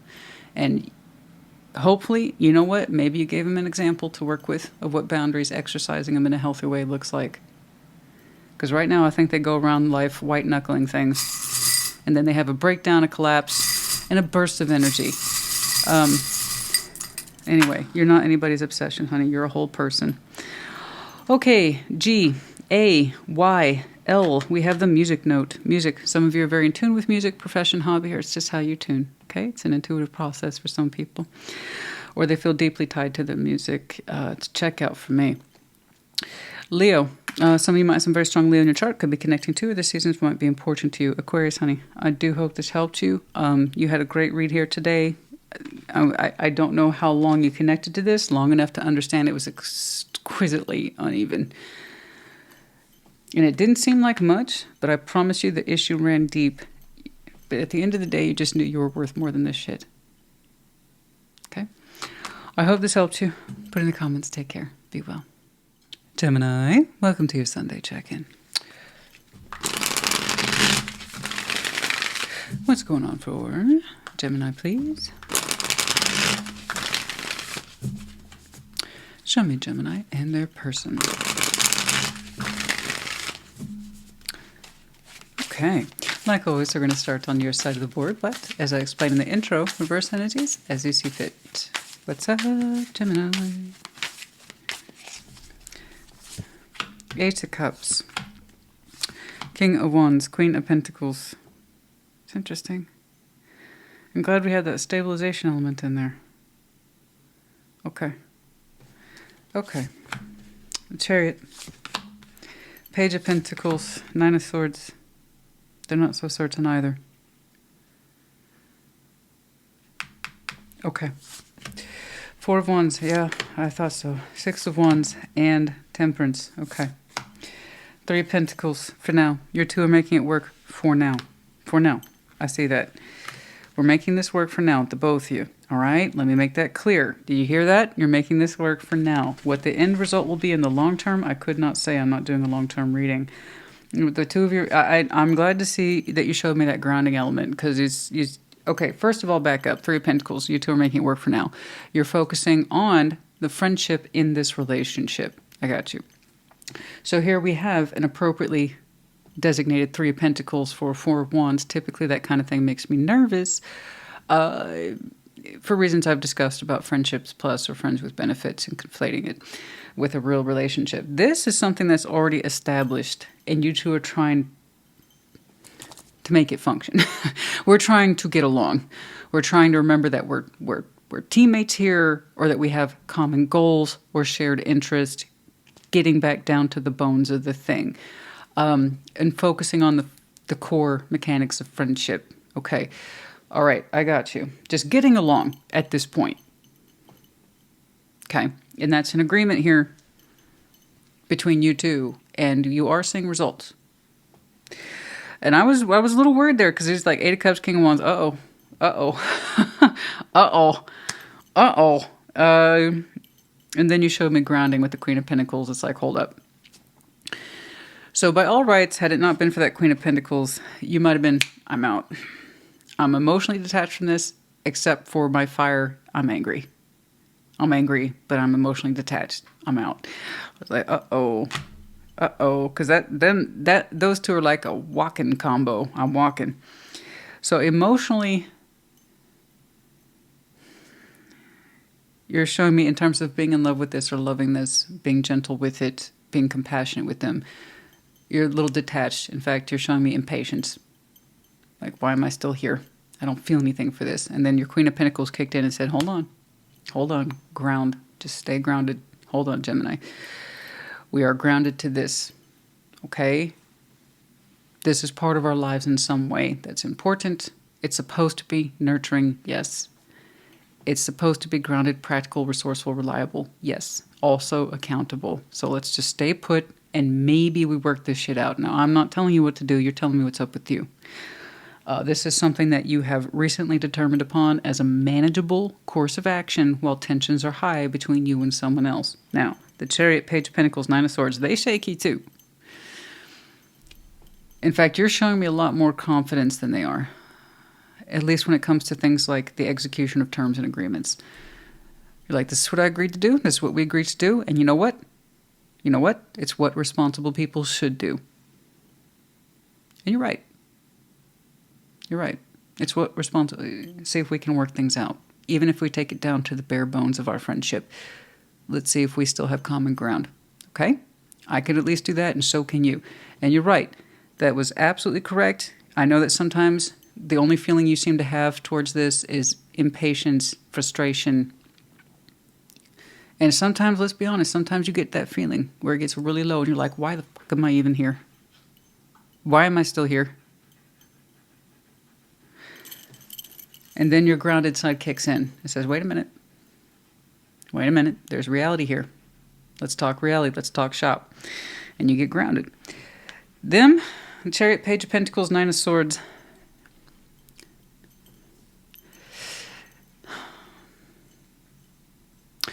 I would like to see more power behind their idea of moving forward. Not moving on from you, but moving forward with you. I wish that they were better invested because you seem to have the investment already built into you in terms of your mindset. It's an element you draw on frequently, so you seem to be very comfortable with the earthy realm of things. This person's like, man, I guess we're going to move forward, Page of Pentacles, but Nine of Swords. So they're showing me a lot of stress about this. Actually completely giving in to understanding that giving into this in some way that's good and resourceful and reliable is still a good call. I wish they had more believability around it. It seems like the fears of their mind says, I can only do so much. I don't know if I can do anymore. I don't know if I can do anymore. So I don't care for that. I don't. But nevertheless, their fears and anxiety aside, it's kind of like they just,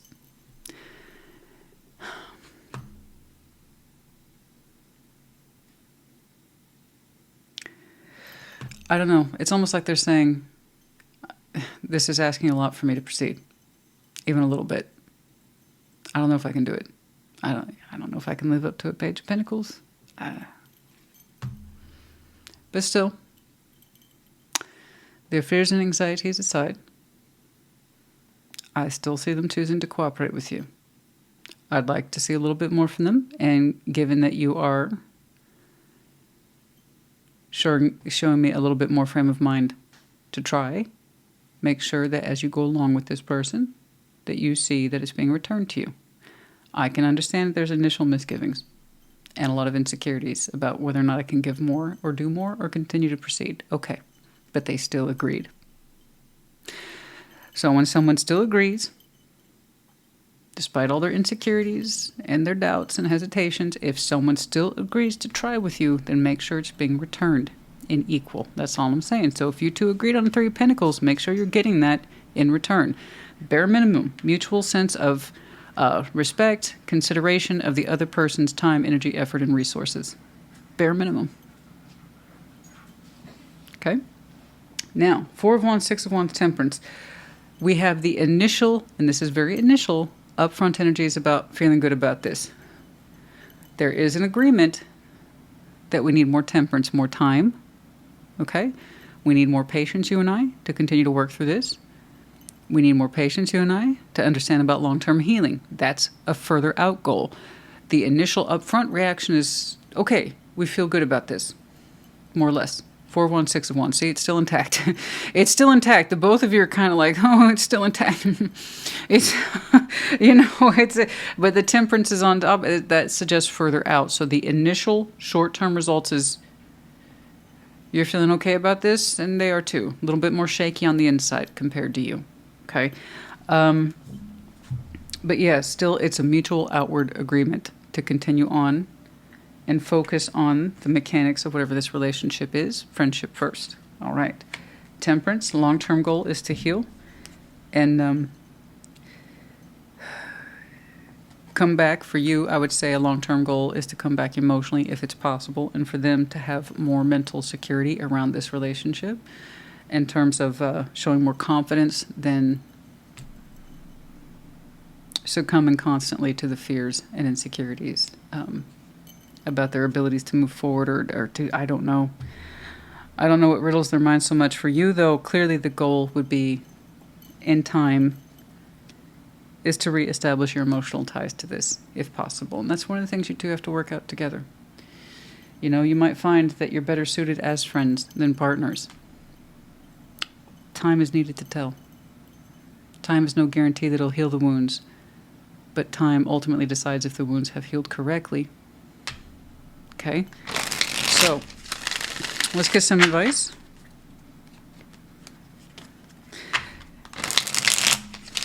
In other words, the wounds of this relationship may not be healed into or its former state of relationship, but it might be better suited towards the healing of friendship. See what I'm saying? Time tells.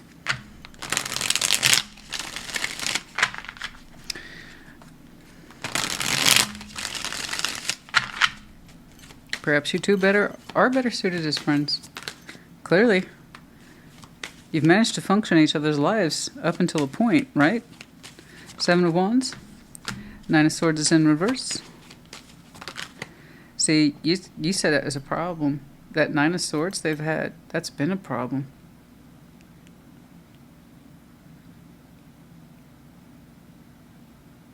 You've done what you can to try to negate the fears that are in this person, but you can only do so much, honey. You can't live for that person. I can see that the anxieties eat away at this person, and therefore perhaps your opinion of them or your feeling for them. And because that kind of thing is going to creep into the relationship if it's left unaddressed. And for your part, you can honestly say you've done your best to shut down any concerns or worries that they had or trying to eat at. Again, it's not your experience. So while you might have done whatever you possibly can to ensure the reality is secure, if someone is still extremely insecure and anxious on the inside, no matter what you've done on the outside to help control that or push back on it, then that's the self. You can't control that part. Okay?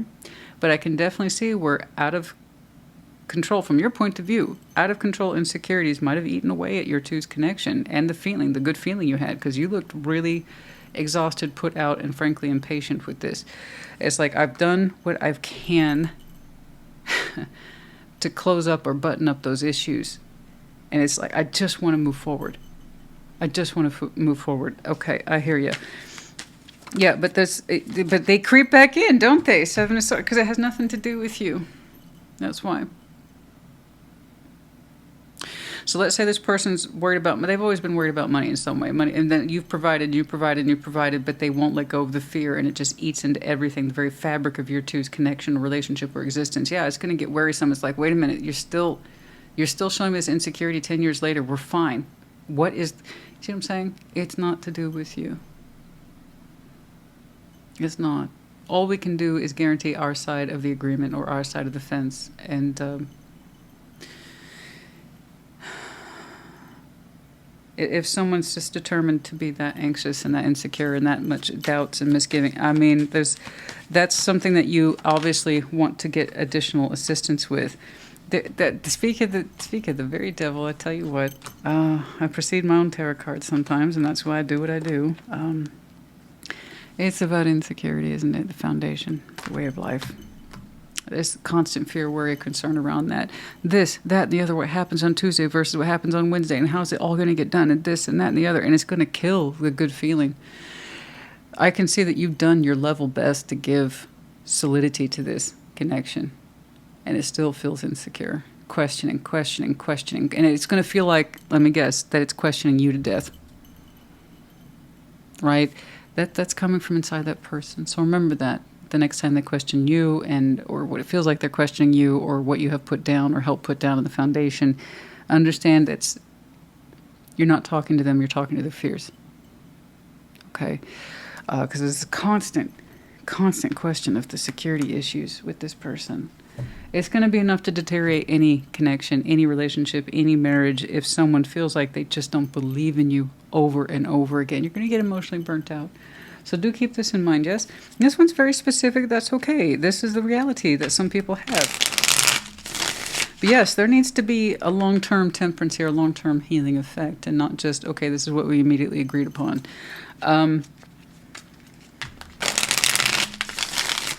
Yeah, there needs to be some deeper work. You might be connected to someone who just has a very anxious mind, very anxious. And it might feel or put you in a position of feeling like you're never doing enough, escaping, avoiding, or you might feel more and more the need. This is more like emotional evacuation. More and more need the escape, to block, to get away from. I don't blame you for that. It must be exhausting. Eventually, it's that kind of stuff is going to wear on you. At first, it might be cute and charming. Oh, look, they're just so traditional. They're so concerned about foundation and having good bones. And they're very, you know what, they're very responsible. They're good. But then after a while, it stops being charming. Okay. At some point, we gotta understand, in a past life, they were like this before you met them. Okay. They might have been through something like this before, past life. Unresolved issues from the past. Okay. Yeah, they were like this before they met you. Okay. But still, it can be as past as much as it wants. Because it's in the past, that means it's done. It's in safely in the past. It can be worked through now. It's never too late to change. It's never too late to heal through something. It's never too late to work through something. By the self, of the self, or with someone else. It's never too late to learn, and thus never too late to change. So that's the good news. And I would tell that to your person. You know, that stuff happened in the past. Therefore, you're safe from it. You know, we can work through it now. If there's still that kind of we support language in there. Okay, I don't want you to do anything that you honestly feel you can't do, because you do look emotionally burnt out. But still, I'm not saying it's your responsibility. No, it's theirs, very much theirs. And that unchecked fear is driving a huge wedge between you two. Improving health, and that includes the mental health as well. Emotional health, spiritual health. Yeah, I think that they need some assistance there. Okay. Yeah. Okay. You can't be this person's sole provider of everything. You might be their provider financially. You might be their provider in terms of love. Okay.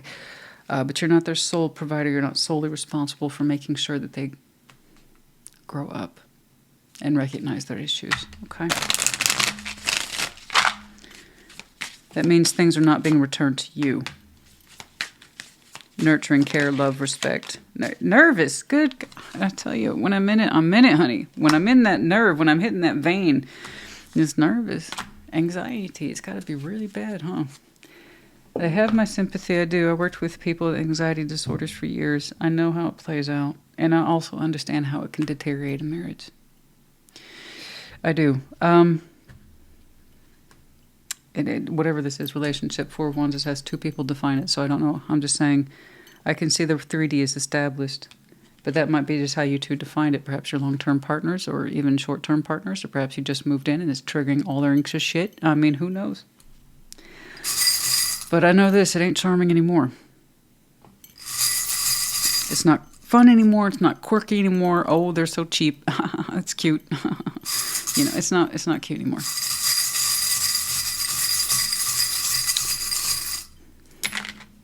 Okay, G, 2 X's. G, X, X. We've had a couple, more than a couple tries with this one. For some of you, we're approaching your 2nd decade. 20, I don't quite know. That might be important for some of you. I'm seeing the X's here in the Roman numerals for some reason. So X, X would be 10, 10, 20. Okay, and then we have the medallion of Cancer.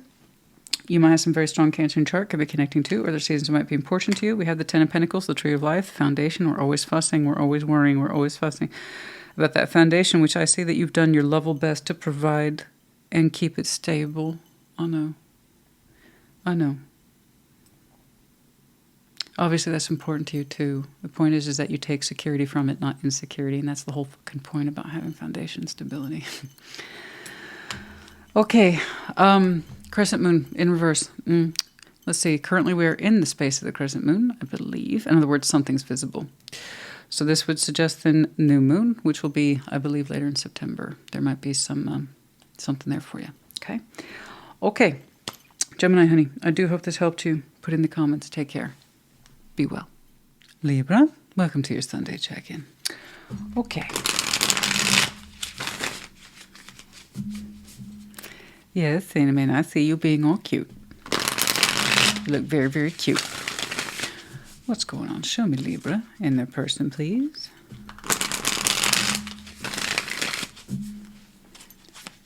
Like always, we're going to start with your side of the board, but as I explain the intro, reverse the energies as you see fit. Oh, that's better.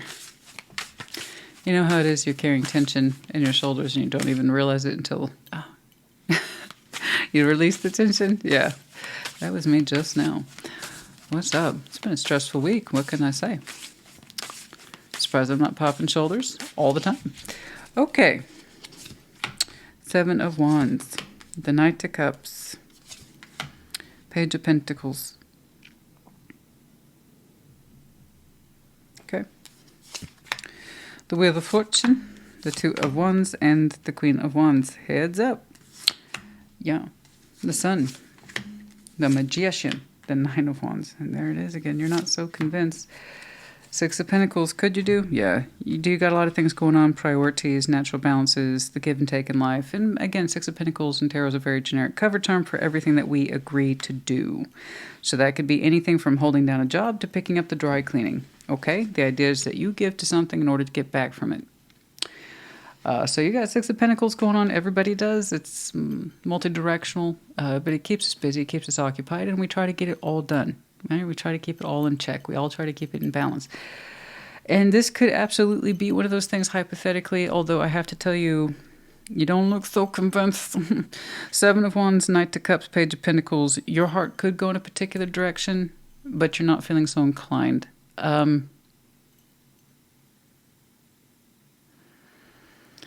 It doesn't look like a lot to me. Let me put it this way. If, and that's a big if, because I'm not so convinced because you're not so convinced. If you choose to open up, please understand that it will be heavily guarded, full of walls, restriction, and boundaries. And that's okay. I advocate boundaries. I do. But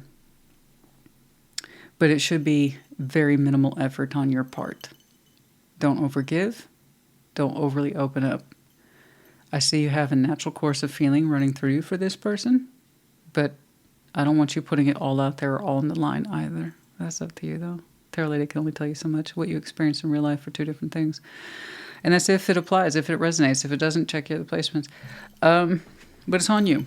And yeah, while you're taking care of balances, you could absolutely include this person in a potential balance. But again, it's up to you. I would just say, understand and be very careful with and mindful of your boundaries. Because you have a natural emotional flow to this person. With the Knight of Cups there. The Page of Pentacles. Little guy.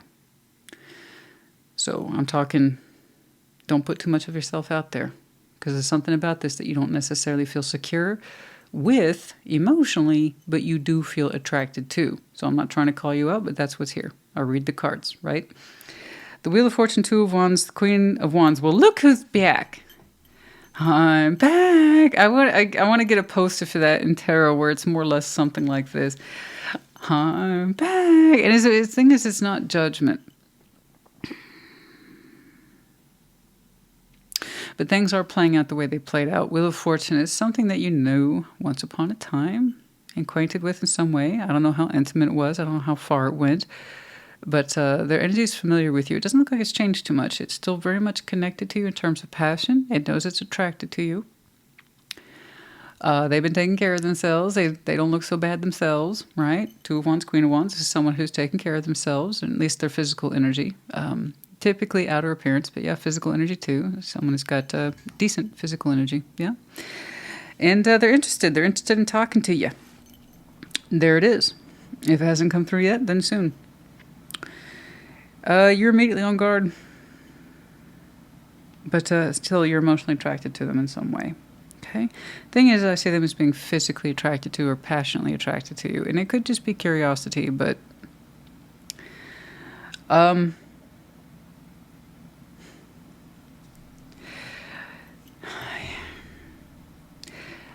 It's weird. There's so many restrictions on this one. Because I see the elements of warmth here. That's a no-brainer. There's a sense of happiness here. It's not exactly like long-term happiness or happily ever after. It's just happy warmth. It feels good, but it might be one of those things where it feels good temporarily. It seems to me if you had a long-term picture of happiness with this person, I wouldn't be seeing any of this. I wouldn't be seeing the defensiveness. I wouldn't be seeing the caution. I wouldn't be seeing the minimal investment on your part. I wouldn't be seeing the hesitation. Okay, so this... I'm just saying, this is one of the things where it feels like when the sun's out, it's always conditional, temporary. Now the sun, the magician, and the Nine of Wands, it's someone here still rejecting what they want. Completely showing up and making themselves available to this. And I see the resistance is coming from in you, absolutely. But from your point of view, you have reason.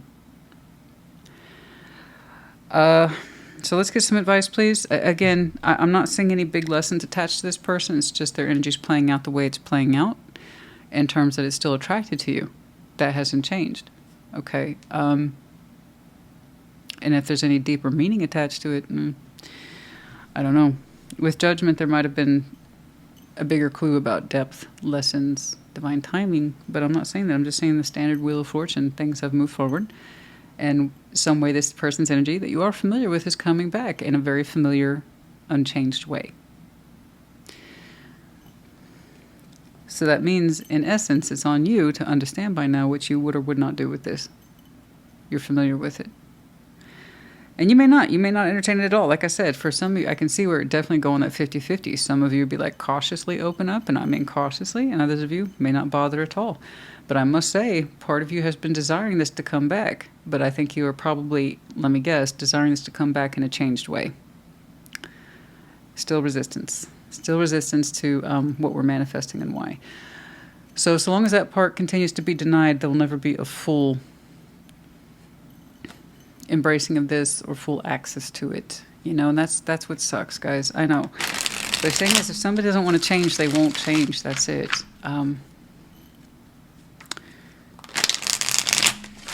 If someone's not thinking or feeling beyond their own level of attraction, then that's just how it's going to stay, you know? So could you balance with this? Yes. Would it default to the balance that you were familiar with? Yes, most likely. Okay? I'm not saying people can't change. I'm just saying there's no reason to indicate that there has been. Okay? Except that perhaps you know better or you're a little wiser for wear. Okay? King of Cups. Page of Pentacles, that's you. That's you. So you do have bigger feeling for them. Yeah, you could do. A part of you has been manifesting this back because you identify it as more love for your side. Okay. But I'm guessing you wanted them to come back changed with a better understanding of what they actually want, with a stronger sense of truer desires intact. For your side, it was kind of an easy call. All right. You do want to connect to them from the heart. I know you do. Do they want to connect to you from the heart? Because what I'm saying is just, and I'm back. Remember that energy that you're familiar with, that you used to know? It hasn't changed, babe. Okay.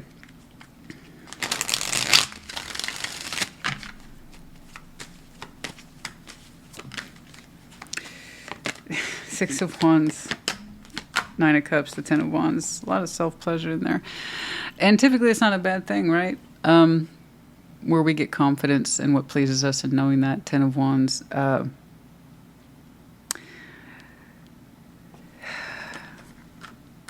think where the hardship lies is that you understand in some way they desire you, in some ways that they want you. But that therein lies the hardship.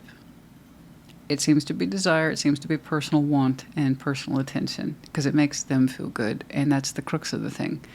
That's what you're kind of cursed to know about the situation or person. You understand that when they show up, it is a form of, yeah, it makes them feel good. Yeah, it makes them feel turned on. Yes, you can clearly see that it gives them pleasure to connect to you. But therein lies the hardship. That doesn't mean it's anything more than that, because it is coming across as indulgent. Yes. So you did want them to come back, but I think you were hoping it would be more in the space of love with greater depth and meaning. And it's hard. It's hard being connected to someone who you know is attracted to you, but that's it. That's where it's stopping. The Two of Pentacles. Okay, so if you want to juggle this, if you want to humor this, if you want to try to make it work, because that's part of the Two of Pentacles process, is to eventually we stop playing hot foot and we drop one. So, and that's where your Page of Pentacles comes in, twice. You can cautiously open up to this and hope to reconnect at a more intimate level, or not bother if you understand that it hasn't changed. They've returned, but the point of interest hasn't changed, okay? Or the approach or anything else. And that's going to frustrate you. I honestly think, guys, if you try to connect with it, it's going to frustrate you. If you try to accommodate this. Could you? Absolutely. Anybody can do anything, honestly. If they have the mind for it, if they really want to do it, they will. That's how that works. So again, I'm not here to tell you what to do. You need to tell yourself what you're going to do. I told you where I could see it being 50-50 for any of you. Some of you will give bare minimum to this, but hope for more, and you're familiar with that's like already. Or you won't at all. It's like, well, now that it's back, I got what I wished for, and it's not what I wanted. It really isn't, so... And don't get me wrong, that manifestation is technically working both ways. It really is. But you still feel frustrated by ultimately having to reject something that you want to feel good about, but you still can't because they're still giving you evidence or reason to do so. And they, for their part, they feel something of an idea of personal happiness and pleasure when they're with you, but they're still rejecting this idea that they fully want you. So you see what I'm saying? That's how it's shared here. It's frustrating. It's frustrating.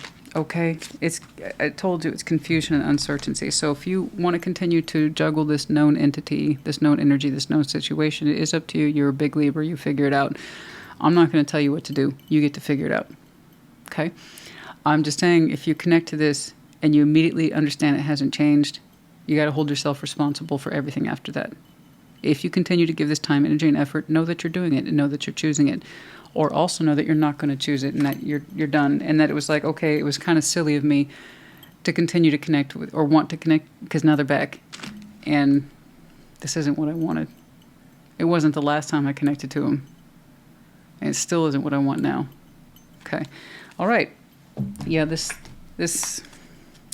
we're past the point of confusion. I think you have deeper feelings. And I'm sure that they do too, but that's not what they're presenting to me or to you. They're showing me personal pleasure, and that's fine. But that doesn't mean that they are concerning themselves with how you feel or your own pleasure. Okay?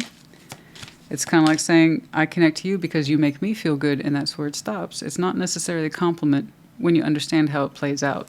It's very one-sided. Okay? I like connecting to you because you make me feel good. Be assertive. Yeah, so if you have that wall up, if you have that boundary up, if you say no thanks, makes sense.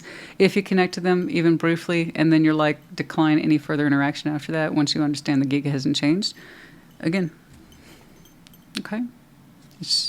You're completely capable of doing this, all right? Be assertive. Just be firm with who you are. And you might nip it in the bud before it's like, you know what, thanks for reaching out. It's great to hear from you. If you want to connect because you really want to experience something emotionally intimate with me or you want to take it serious this time, I could be interested in that. But if it's like how we used to be, then no, we've already done that. No, thank you. Okay? Yeah. Is it true? Playing games, still listening. Okay. So I see where the still listening might apply. Still listening, still kind of manifesting. Here it says, I listen to the music you've shared with me. It helps me to connect to you. So you still connect to this person in some ways at the intuitive level, at the manifestation level. And I see that. But is it true? Are we still playing games? Is this some bullshit? Has it stayed the same? And I think we know the answer to that. Okay.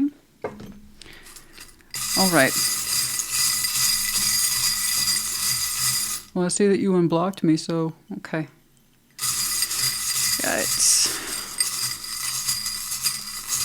I don't think you were trying to play games. I think you were trying to make space for your manifestation. But just because someone responded doesn't mean they're any more different, or that the timing's any better, or that they understand anything differently. If somebody hasn't done the work, it shows, because they just kind of show up the way you last recall them. Okay, so just please be aware of that. But congratulations then, because you're a pretty good manifester if that's the case. Okay. But yeah, put it in a better direction. That's all. But Rose, the Rose of Venus, some of you, Libra might be your Venus placement.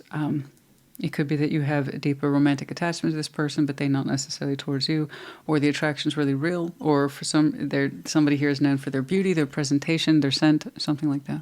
Okay? And then we have the letters L and P. All right, Libra honey, I do hope this helped you. Like I said, tarot is the proof of choice, not the absence of it, and it's not my job to tell you. If you if you showed me something that was stronger in terms of I've made an absolute decision, I would have reported that to you. But I'm still not telling you what to do. I'd just be reporting what I saw. You didn't.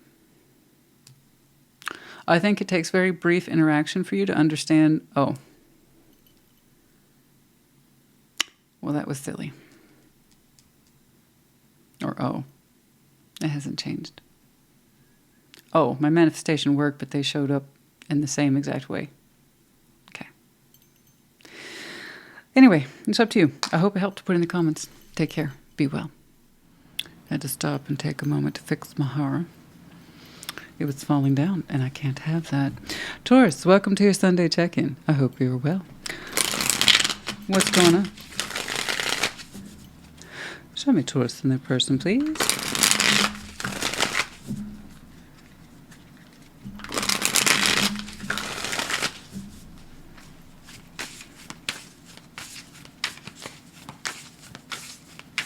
Like always, we're going to start with your side of the board, which I explained in the intro. Reverse energies, as you see fit.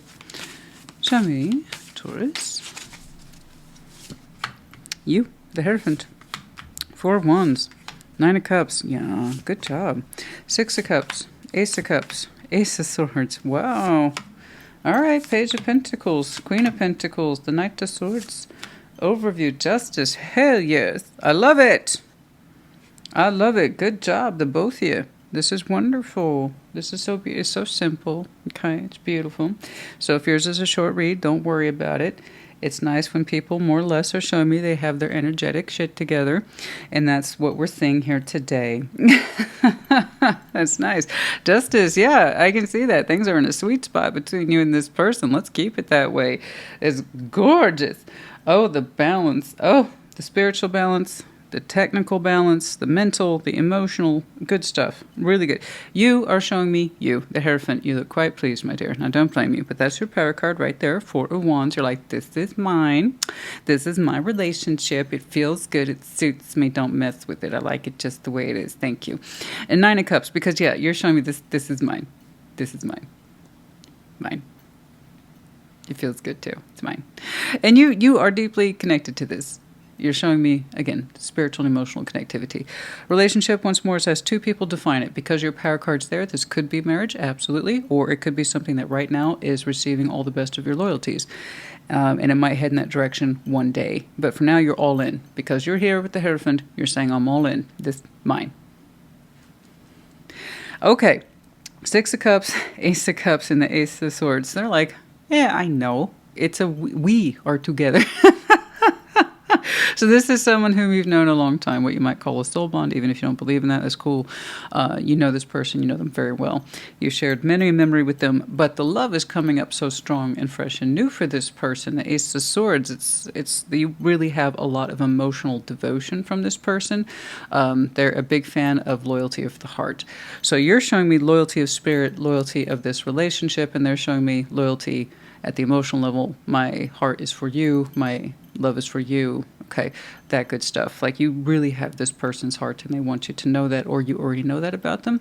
So between the two of you, you're already kind of showing me devotional characteristics. Like, you believe in this at the personal level, you've signed on. They believe in this at the personal level, they've signed on. It's gorgeous. It's absolutely gorgeous. So whether or not you two are married or you're heading that direction, I don't know. But it's like, we're together. We're together. We are together. We. This is a we. This is a we. It's great. But this person's got a big old heart for you. They love you.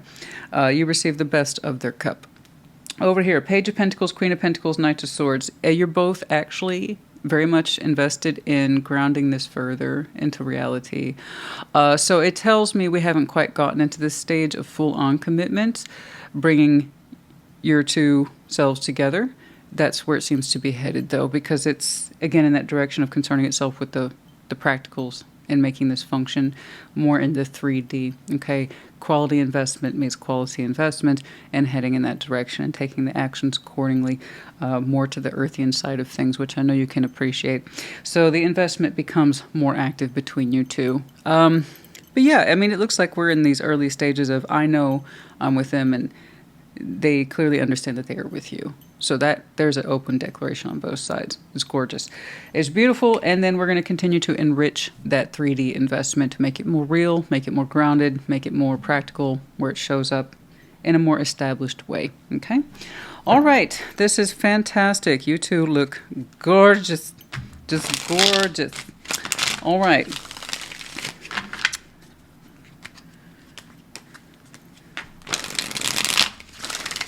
I don't think you need advice. It looks like you two are handling this just fine. But who knows? If there's any quirks or kinks, let's talk about it. You know me, honey. I like to talk about kinks.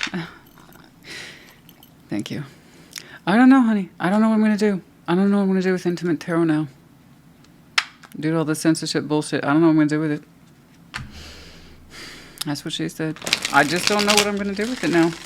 I'm going to have to give that one a good hard think. Lest we forget, I am a peacock. You got to let me fly. The other guys, I will never stop quoting that. I will never stop quoting that movie. Never. Don't ask me. I'm not going to do it. All right, let's get some advice, please. If you've never seen it, it's a good laugh. It's a good laugh. All right? What's up? Okay. Justice. Devil. Four of Cups. Balance. Negative emotions. You two make it look so easy, but that wasn't always the case, eh? Speaking of censorship, that's one with devil titties I had to mark out. Justice. Now, present day balance. Kind of showing me where it used to be between you two. Okay? Wasn't always so easy. You two make it look easy now. No problem. Completely in sync with each other. That wasn't always the case. It was quite the time for some of you to balance your more negative emotions within your two's connection. It wasn't always so easy. There used to be a lot of outstanding negative feeling between you two that perhaps between you two you thought would never get resolved or ever unfeel or get out of, stop emotionally ruminating over. There's a lot of emotional rumination there, negative feeling. It wasn't always the case, but that's what you two had to work through. And it shows. When two people do the work, it shows. It really, really does. But what makes it look so easily connected to you today and fluid today and open today from love and growth and good levels of natural commitment here, of the spirit, of the mind, of the emotion, working through that. But yeah, no, it wasn't always the case. There used to be a lot of negative feeling there, but it's kind of like love triumphed in the end, which is wonderful. It makes me wonder how long this took, because that's no easy thing to sort out. Okay. Particularly where there's residual negative impressions of the other person and how badly we made them feel, they made us feel, between the two of you, an outstanding sense of emotional debt. This is how, just the negative stuff over and over again. It might have been quite cyclic for a while. I wonder how long that lingered, goodness me. But eventually we found balance, okay, the correctness of the thing. Within the self, of course, and then between you two. So when you did that on the timeline, I have no idea. I have not the clue point is that we got through it, and love kind of conquers in the end. Okay. It's beautiful. Open heart space. Where are we in time? Oh! Oh my God. I didn't even know I could get a reading done under 10 minutes. I say we can stop there. I mean, that's fine. That's cool. But yeah, I would love to know a little bit more about the work, because this is phenomenal then. If that's where you two are coming from, then what I'm seeing here is fucking phenomenal. You could have given into the worst emotional fears and patterns and say, that's how it must be between us. And it will never get better. It will never recover. They could have done the same, but somehow you two, along the way, managed to figure it out. I really dislike overarching tarot. I really appreciate the nitty gritty, which is why I do in-depths, or that's my preference. Oh, and good night. Are you connecting to water sign? Good night. Is so much love there. Whoever this is so devoted to you emotionally. Like, they are just so in love with you. And I'm not trying to put the credit onto them. I'm just saying it. They just love you with such a pure heart. You know, very emotionally loyal that person is. And I don't know. Despite the negativity in there, surely there's something in you that recognizes that. You know? That this is worth working through, difficult as it may be. You can't put a price on that kind of love and devotion right there. Or yours. Don't forget what you're bringing to the table either, honey. It's gorgeous. Absolutely gorgeous. It is so knowing of thyself. I choose to be here. I choose this. This is mine. You know? You give the same sorts of devotion to them, just in your own way, in your own version of it. And 7 of Swords in reverse, the doubts are over. I don't know when that happened. Again, I hate overarching tarot. I really do. But again, if you're living it, I suppose you would know how you two overcame the odds, if you will. And you two overcame some fucking odds, let me tell you. But those, you know, but that's excellent. The doubts are over. The creeping doubts are over. The kind of in denial energy is over. The deviation energies thinking is over.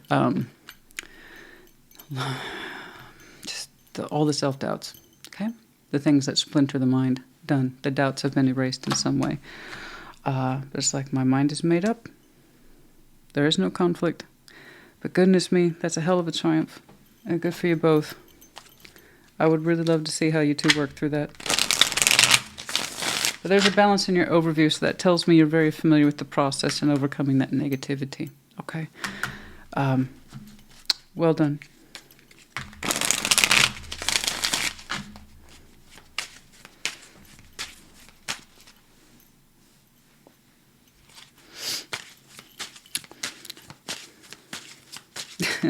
I don't always do things with my hair, but when I do, okay, I get picky.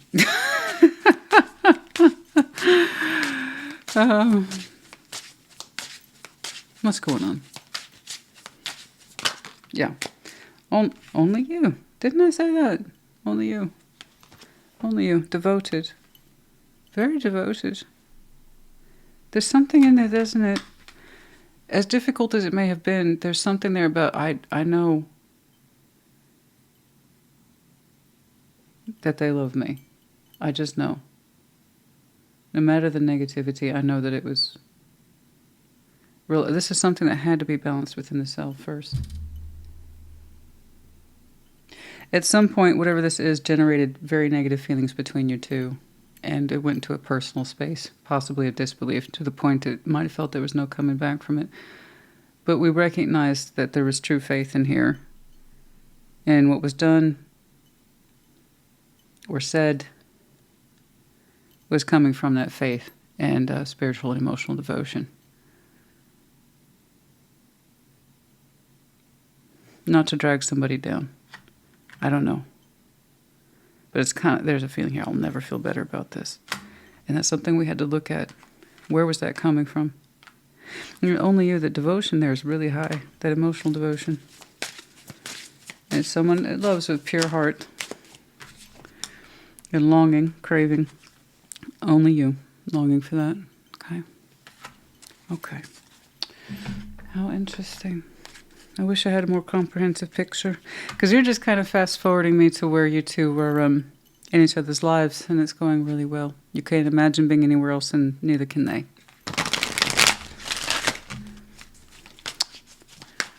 Yeah. Forgiveness. Whatever that was, I know it hurt. Okay? Some way you two hurt each other, but there's a sense of forgiveness there. It was not meant in a bad way. It wasn't. There's something here to do with very emotional devastation, but it's patternized. There's fear in the mind. It will never feel fair. There's forgiveness here. Okay. I'm not saying you have to forgive. Forgiveness is a personal choice. For the Taurus I'm looking at, it's already done. Or it will be soon. Okay. To forgive is a choice. And understand that something here was not meant in harm. That's also a choice to see that. To weigh against that energy.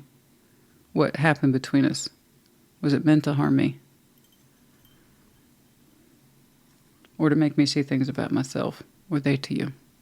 Okay, but the love apparently never changed. And there's something about that purity of heart, you weighing in on that. Okay. It's like, no, I know how it was meant. But forgiveness is a choice. Absolutely. For some of you, Libra season, heads up. Doesn't have to be. It's, where are we? When are we? No, we're in Virgo season, yeah. Yeah. So that's the next one up. Couple weeks.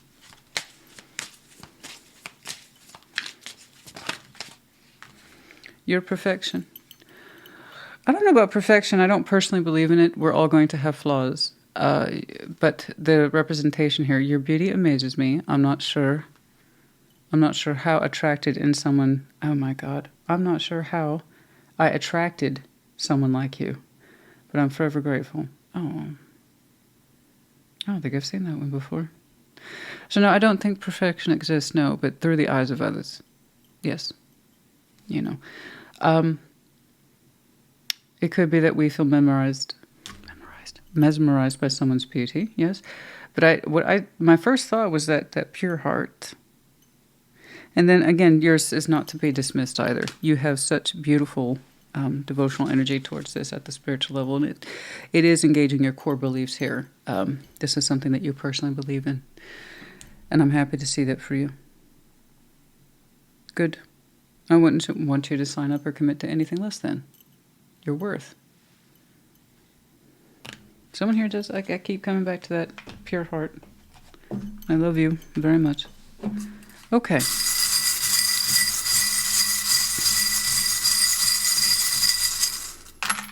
We have the letters V, I, P, VIP, very important person for some of you. Kind of feels like that. You both are. We have the Madonna here of Leo, the key word here being generous. Some of you might have some very strong Leo in your chart. Could be connecting to. This season might be important to you. Big dollar bill. Someone here might be very successful, or you could be a double, triple, quadruple sign. There's the dove. Sign of peace. Forgiveness again. And balance was here a couple times, yeah. And then by the light of the crescent moon. When is that? Currently we're under a crescent moon. I don't know what stage it is. But I did see in reference to Libra season, so there could be some energy around this by the next crescent moon cycle, whenever that might be. Or you might associate this connection by the light of the moon for some reason. All right, Taurus, honey, I hope this helped you. This was a beautiful read. Take care. Be well. Virgo, welcome to your Sunday check-in. And of course, happy birthday. Show me Virgo and their person, please.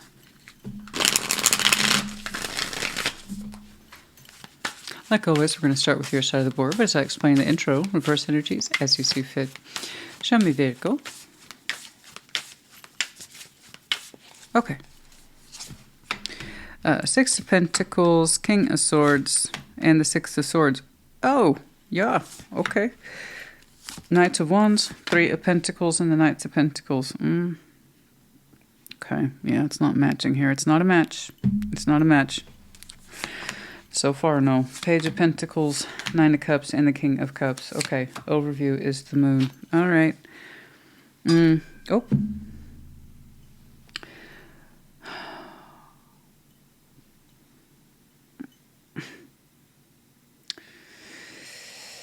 There's some unknown here. In other words, I know this looks done through your eyes, but it's not quite done. Okay.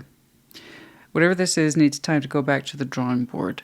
But it's not done. And from your mind, though, it is. You're like, I'm walking away from this. Six of Pentacles, King of Swords, Six of Swords. It's like no dice. That's no dice.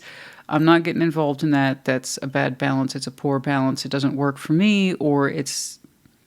There's something about it where you're like, I've already thought about it, King of Swords, and I've made a ruling here. I'm not getting involved in that Six of Pentacles. Now, Six of Pentacles is a very generic cover term in tarot. It could mean anything.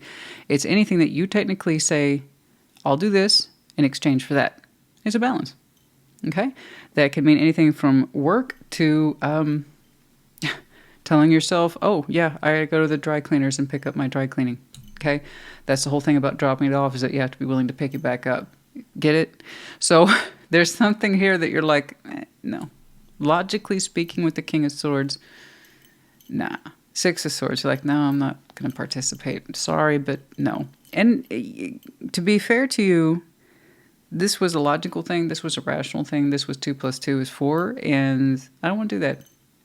You have your reasons. The thing is, what you don't know is that it's not completely done or ruled out yet. It will come back in some way, but it's not like negative. It's coming across as positive, okay?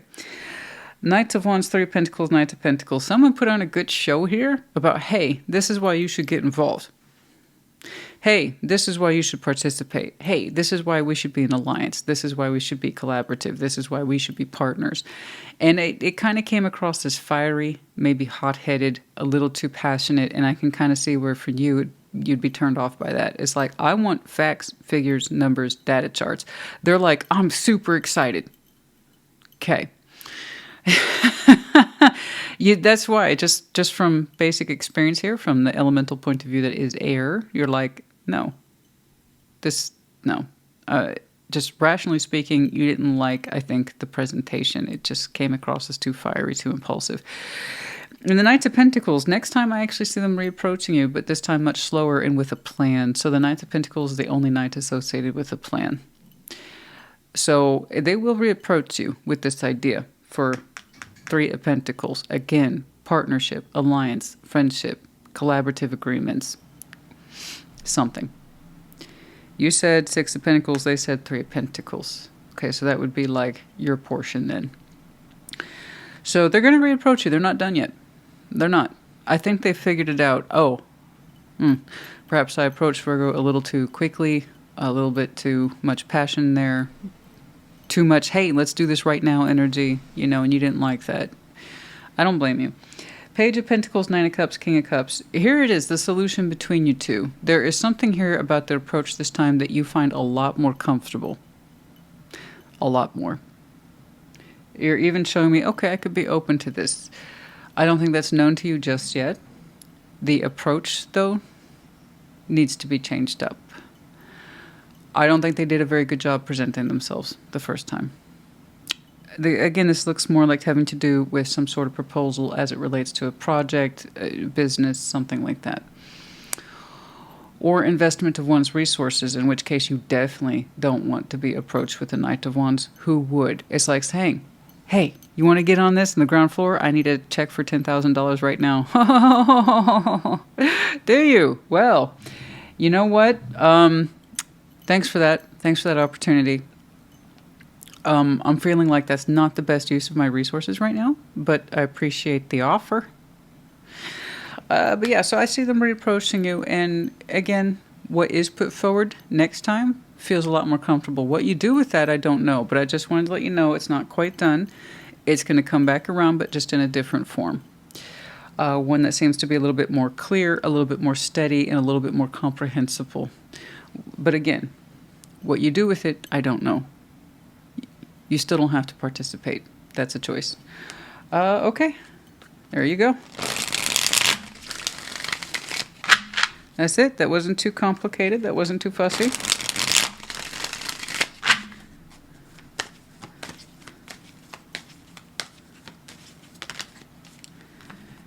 Queen of Cups, Eight of Cups, and from your heart you felt you shouldn't be involved, so you didn't. And then there was the Moon. Okay.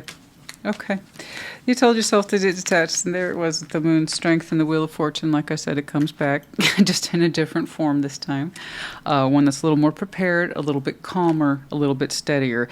So you said, I'm going to walk, and then the Moon. After that, no. You don't know anything else. It's not quite done. But with some time, it comes back around, and the energy's a little stronger, a little bit better defined. Okay. A little bit more discipline there. A little bit more focus. And Two of Cups, Six of Pentacles, and the Page of Wands. And that feels a lot more comfortable to you. A lot more comfortable. This time I see you actually paying attention to them instead of dismissing them. Okay? You're almost showing me you're proud of them. It's like, okay, okay. I see you put in a little more work, and you kind of shored up this opportunity, or, well, actually make this opportunity look like an opportunity. You're actually kind of pleased with it now. But again, what you do, I don't know. But you are looking at them more favorably. The decision still lies with you. It still rests with you. Once more, Tarot is the proof of choice, not the absence of it. And I still didn't see you make a choice. I just see you deciding to tune in and listen to them instead of just assume, dismiss them. There's something there about they're a little hot-headed, they're a little too immature, or they're a little bit too passionate. And there wasn't enough data to support their claim, their arguments, or whatever it is that they were asking for. And you saw that logically, and I don't fault you for that. I really don't.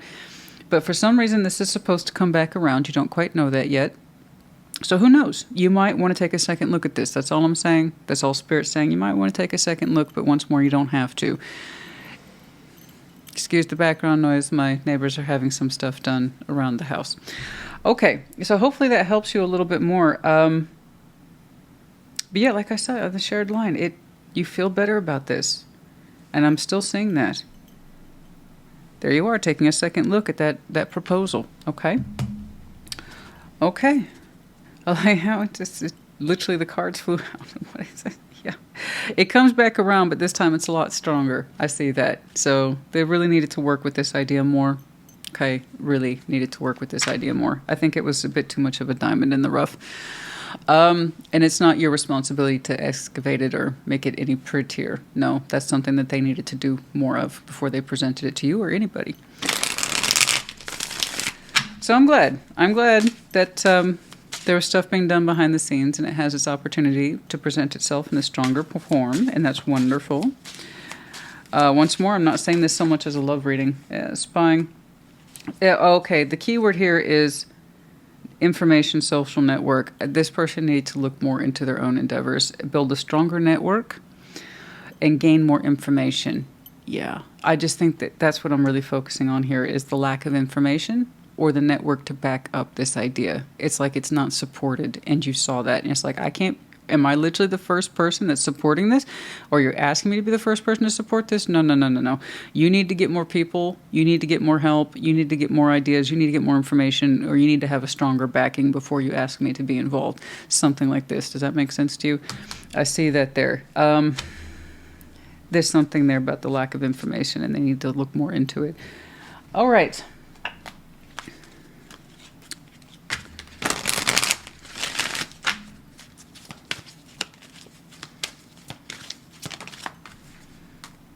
In the near future, so that will be swinging back around soon enough. So I don't know when you let this go the first time, but its second approach is coming up soon. Okay? Again, it does not feel threatening. I'm putting the emphasis on that. If you dismissed it once, as quickly and as efficiently as you did, you can do it again. All this time I see you listening with pleasure. It's like, oh, no, this makes sense. I get this. Okay. Okay, you kind of see the good in it now, but what you do after that, I don't know. That deck is for people who are more on the love side of things, and they can't quite get their shit together. So we're not going to use that one.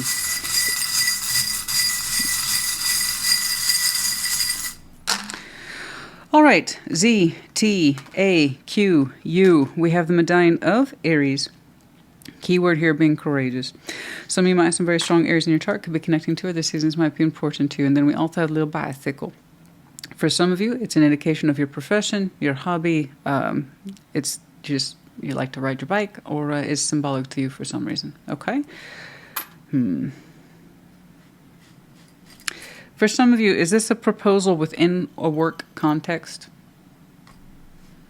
Like an employee who has an idea but you can't take it seriously or something like that, and the proposal comes back around because they seem to approach you pretty easily. So that tells me that you already have a pre-existing relationship with them. So perhaps they're a student, perhaps they're, like I said, an employee, a colleague, I don't know. They need more information for you to take this seriously or something like that. Just FYI. Okay. Virgo, I hope this helped you. Put in the comments. Take care. Be well. Capricorn, welcome to your Sunday check-in.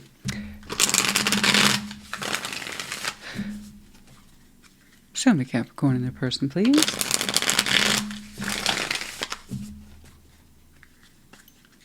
Show me Capricorn. Like always, we're going to start with your side of the board, but as I explain in the intro, reverse energies as you see fit. Show me Capricorn, please. Excuse the background noise. My neighbors are having some work done. All right, the stars, 5 of Cups, and the 9 of Wands. It's for a good reason, Christina. It's for a good reason. It's for a good reason. It's for a good reason. Okay.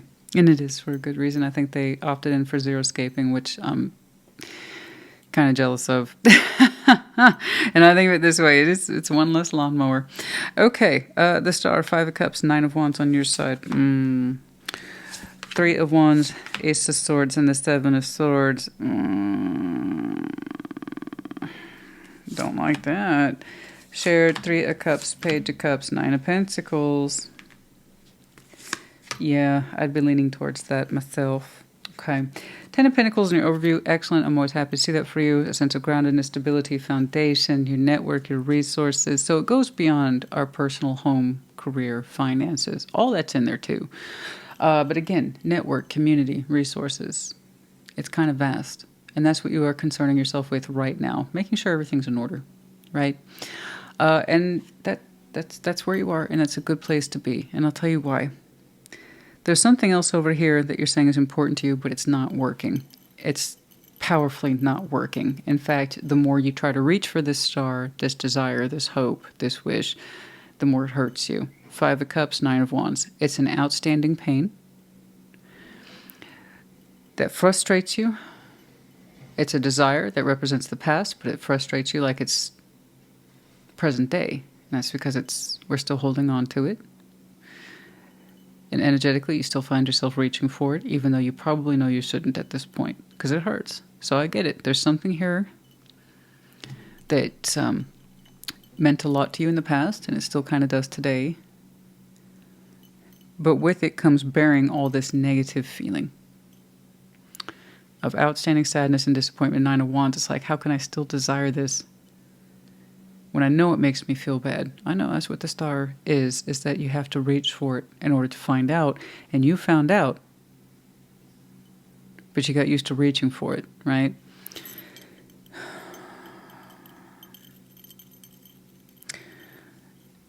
You know, and I'm sorry. That's going to take more time before that's completely out of your field of vision. And one day it will be. But I know it's something you used to reach for, but even as you did, it hurt to do it.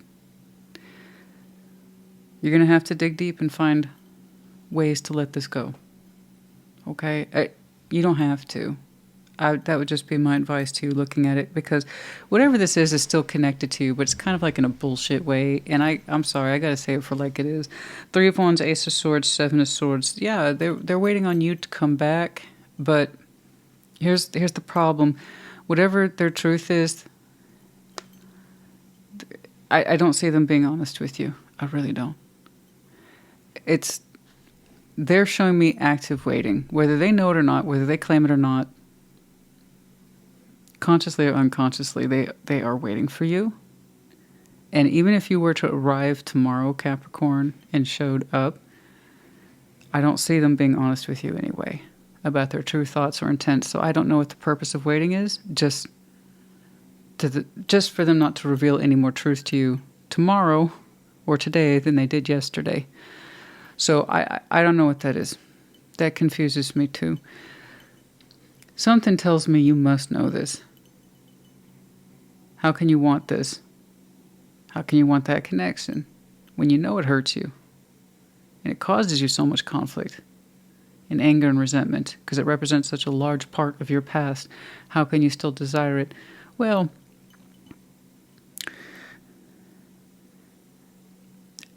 at some point, you know, their energy used to reach for you too. But it looks like a game of waiting and expectation. Just for when you to show up, if you were to just show up, it still wouldn't be honest with you anyway. So it's kind of like saying, I want for the sake of want. I'm waiting for the sake of waiting. And I don't know what would be satisfied in them, even if you showed up tomorrow, except you already know the outcome, more disappointment. So again, that's why I would advise you to find deeper, more significant ways within you in healing to let this go. Because you already know what the outcome would be. Okay? It sucks. It's kind of like I expect Capricorn to come to me, but also even if they did, I still wouldn't be honest with them. I would never really know never let them know what I'm thinking. So, yeah. 3 of Cups, Page of Cups, 9 of Pentacles. Now that's individuation right there. As an individual, you might consider, as part of your 10 of Pentacles growth and expansion, is to connect with people who are actually within your immediate proximity, in your environment, people you can actually interact with in a healthy way. That is direct connection. Okay? That is activity that you can physically participate in terms of social, emotional connectivity and be immediately pleased by. In other words, you know exactly what it is you're working with. Instead of pining for this connection or this person that you might desire at a distance, but in real life, that's not so great. Over here, in reality, you can connect with whoever the hell you want, actually put your eyes on them, have a real conversation, and have a positive emotional exchange with. And this is what I want to tell people sometimes. I just want to scream at them. Work with what's here. Okay? Work with what's here in your known environment. For you, it's huge. Okay? Give yourself access to that which is accessible. Because I see you pining for a star that's no good for you, and it's at a distance from you anyway. So it's like, are you still attracted to them at this point? Or the unknown of it? Okay? Whereas over here, if you're out there actively engaging and exploring, there are no unknowns.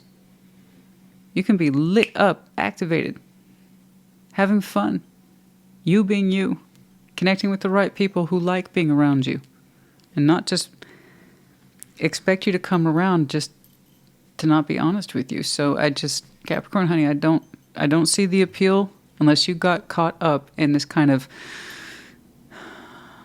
I suppose, dark romantic cycle of pining for someone you can't have. All right? So it's not that great. Opt for reality. All right? Because then you actually literally get to see what you're working with. All right. That would be my advice to you. I hope that made sense. I do.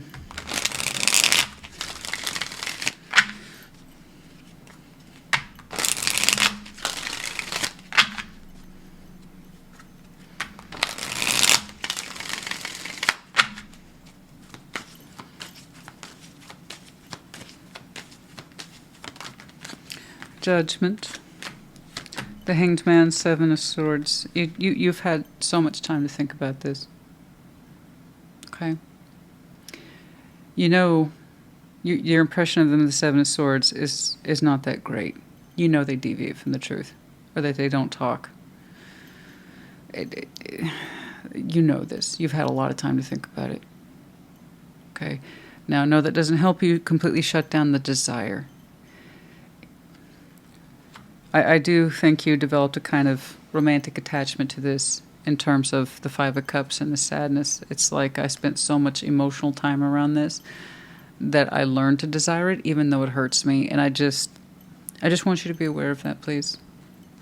I want you over here doing this, connecting with the people who celebrate you.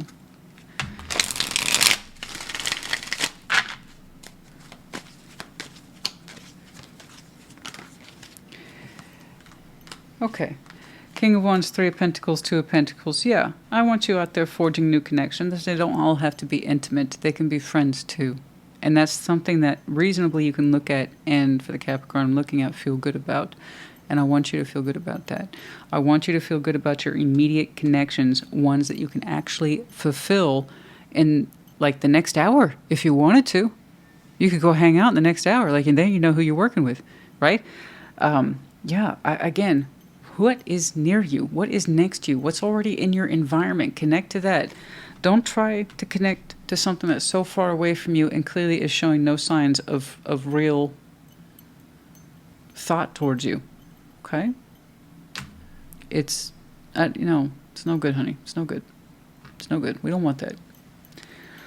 I want you to fall in love with the real. Not the disappointment of a star. Okay?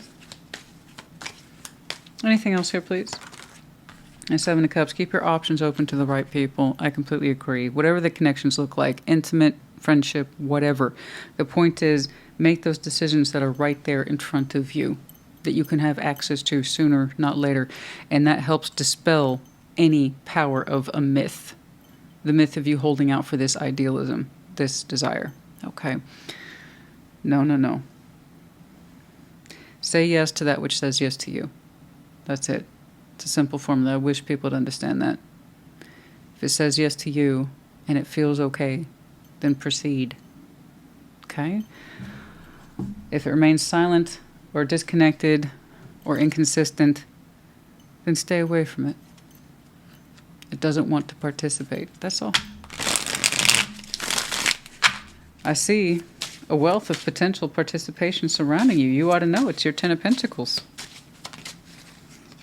Confusion. Okay, so there's some confusion there, and we're holding out for hope based on confusion. Mixed results mean no. Mixed meanings mean no. Mixed answers mean no. Mixed behaviors mean no. A lot of people will develop hope over confusion, okay? That's the whole thing about half-truths and things like that. They're very powerful. You thought you had something to work with, and that's what you're holding out for. But it was still confusing. That means you have an answer. You do. It's just not the answer your hope was leaning towards. Remember that. Over here, there is no room for mystery when you're connecting to a known environment, okay? You can make new friends. You can make new intimate partners and clinging, holding on, obsessing, spying. I hope it hasn't gotten to that point, but no, we don't need that shit. We don't need that. Time, waiting, cycles, moments. See, this person still kind of clings on to you, but it's not in any way that's good or healthy. It's they're waiting. They're killing time for the next interaction just to not be honest with you or direct or clear. No, fuck that. No. You just get more of the same, and you must know that.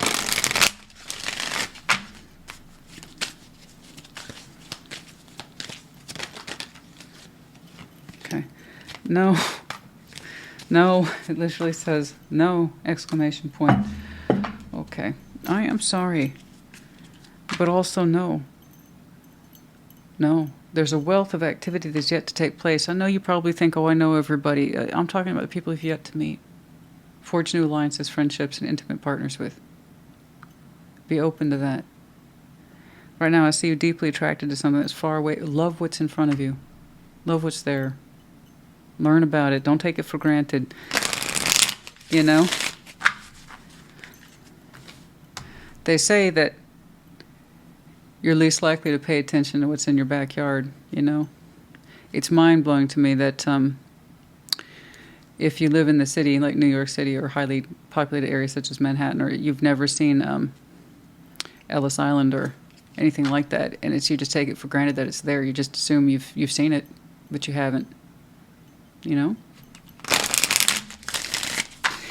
Like living in Texas, it's just taken for granted that you know what the Alamo is all about because you learn all about it. And then you see it, and you're like, that was a tiny church. It was a tiny church that was a pinpoint location for a major war. And it's mind-blowing. You think you know, but you don't, right? So you have a huge environment, a huge community, Don't take it for granted. There's plenty of people in there that would love to connect with you in the real world. Okay. Need time to heal. Soulmate, you need time to heal these very things. I told you we need more time to heal that. I want you to dig deep on that healing and what does it mean to heal from a star. Because you got it all up in your head that they're so special. They're my soulmate. Do you really believe that, or is what you told yourself? Because I'm looking at this and I don't see much evidence for that. I see someone who's at a distance from you and maybe playing games. That's not special. You just got attracted or addicted to the mystery of it, not the reality of it. And the reality, you know, it could be sloppy. They may not brush their teeth. They may not have a job. You don't know. You don't really seem to know them. They don't want you to know either. They're not prepared to tell you any truths about themselves either. Remember that.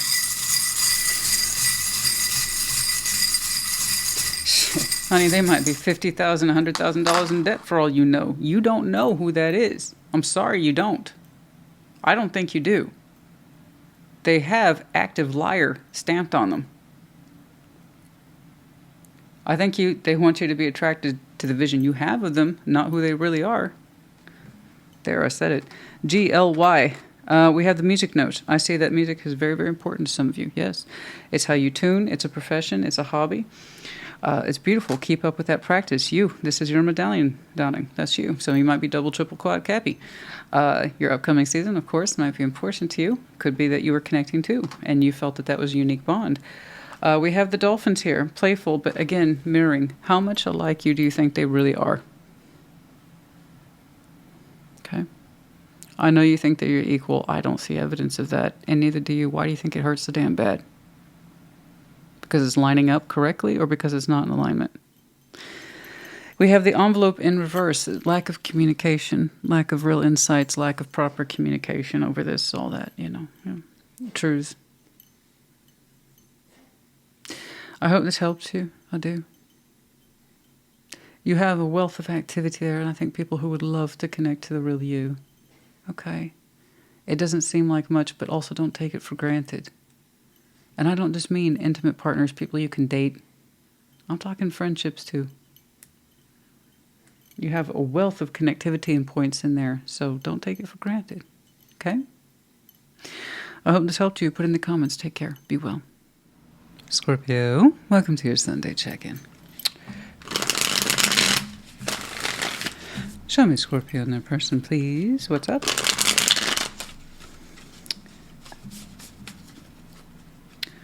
Show me Scorpio.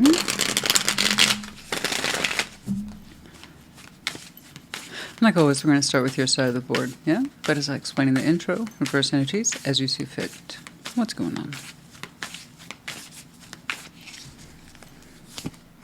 The Empress. 3 of Cups. Ace of Wands. Yeah. Look how colorful. Beautiful. You look so calm, comfortable. Very nice.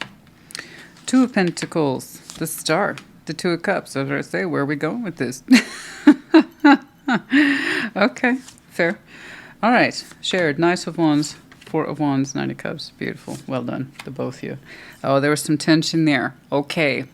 Okay, we had some tension. You're aware of it. It looks like we're headed towards what you might call kiss and make up. Now, I'm not saying you have to. Tarot's the proof of choice, not the absence of it. I'm saying the Scorpio, agree because you understand it's worthy of you and not the opposite. That's it. Long story short. Even emperors and empresses, they're going to get in arguments sometimes. But there was some frustration here. Okay, there was anger. There was the battle of wills. There was pushy-backy energies. Okay, pushback. 5 of Wands. So I don't know. Some sort of disagreement, fight. Hopefully not, but that's how it is sometimes. You both acknowledge it. You do. But you know what you're showing me is that you're showing me peace. You do. You're showing me peace. And it's like, I know who I am. I'm the Empress. I'm chill. I can handle this shit. And you can. 3 Cups, Ace of Wands. So that's either communication coming from you or coming towards you. I don't know. Because this person showed me a little bit of confusion there. 2 of Pentacles, and then it gets evened out pretty quickly after that. The Star and the 2 of Cups. It's kind of like saying, okay, I know what's important to me. What's important to me is that I smooth things out with Scorpio. More than. I want to show up to this. It's important to me. And the star's at the heart of the reading, so I can tell that it's actually literally important to this person. To not just smooth things out with you, but to make them function better, particularly where emotions are concerned. Get on the same page, to express feeling, to express love. Okay. Something like that. Solidarity. I don't know. There's a feeling of I'm with you on this, or I agree with you on this. Something like that. It shows me solidarity. A vision, goals, or importance. So that's nice. It's kind of supportive.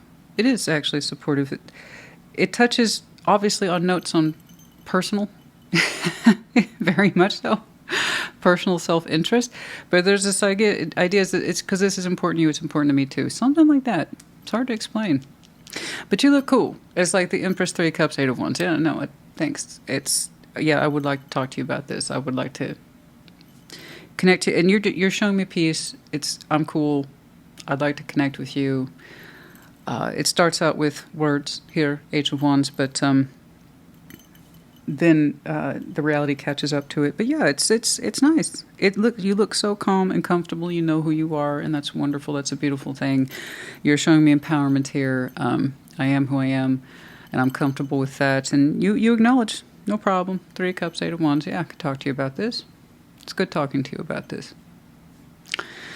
And I see them showing up in a kind of uniformity, not uniformity, but again, I get you, I support you, and this is important to me, and I care about you. And that 5 of Wands, it's like whatever that argument was, or the frustration was, whatever the difficulty was, they're like, I support you.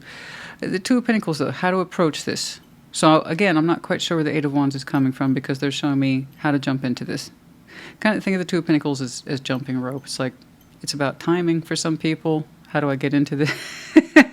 So that includes time, energy, and effort, and what does it look like? But once that's figured out, it's smooth sailing. What's shared between you? Knight of Wands, 4 of Wands, 9 of Cups. Between the 2 of you, I don't know what kind of relationship this is. I don't. But right now, it's coming across as emotional relationship where you two are some way satisfied by it. So even though they're showing me something that's actually quite lovely on the upfront, and I know they mean it, it's not bullshit. Like I want to even things out, lend my support, or help work through that 5 of Wands, the tension. You're cool with it. You're more than cool with it. But between you two, there's a lot of personal emotion running around in there. Knight of Wands, 9 of Cups. You two are very attracted to each other.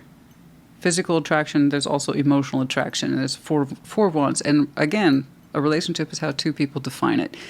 And you two have defined it as, I like them. I might like them a lot. So what? I don't know how else it's been. But I do know this person supports the dream, or your two's connection. That's real. But yeah, there's a lot of known attraction and satisfaction in you two being connected. It's known. Other than that, I don't know what else to make of that relationship. But I suppose you would. And like I said, you're happy to converse with them, it seems. I wonder what that 5 of Wands was about, because it looks like it's easily mended or easily approached. Let's put it that way. Okay? Any advice here, please?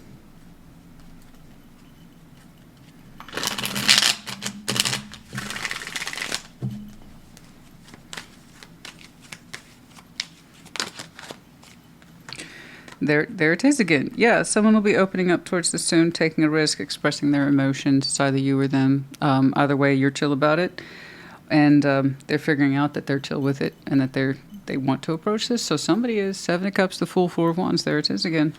Taking a chance on that, opening up just a little bit, expressing oneself. And there's a variety of feelings there, but what we're going with is optimism, support, love, possibly, absolutely. The Empress, the star. See, there it is. There's the star. You showed me the Empress. They know this is important to you. They know it is. They're like, I support you the way I'd want to be supported on this. I know it's important. And, you know, there's the Five of Wands. Where's that tension coming from?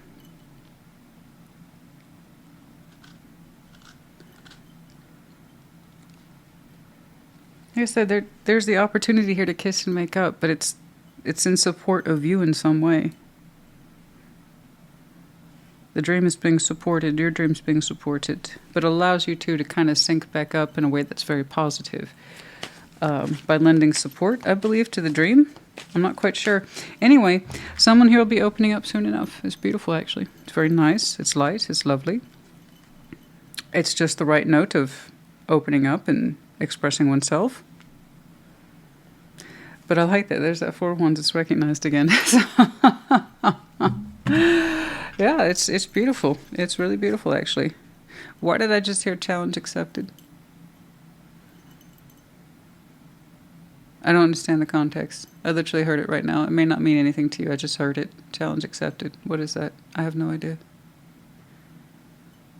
There might be some bring it on attitude. I have no idea where that came from, though. Sorry, I just report, guys.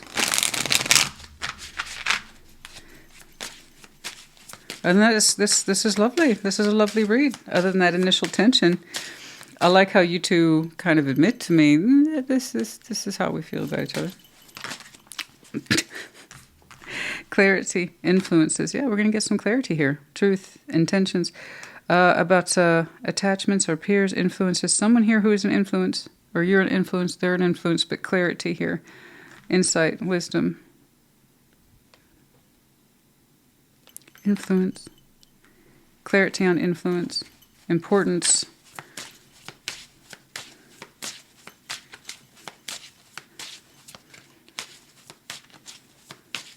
Truth.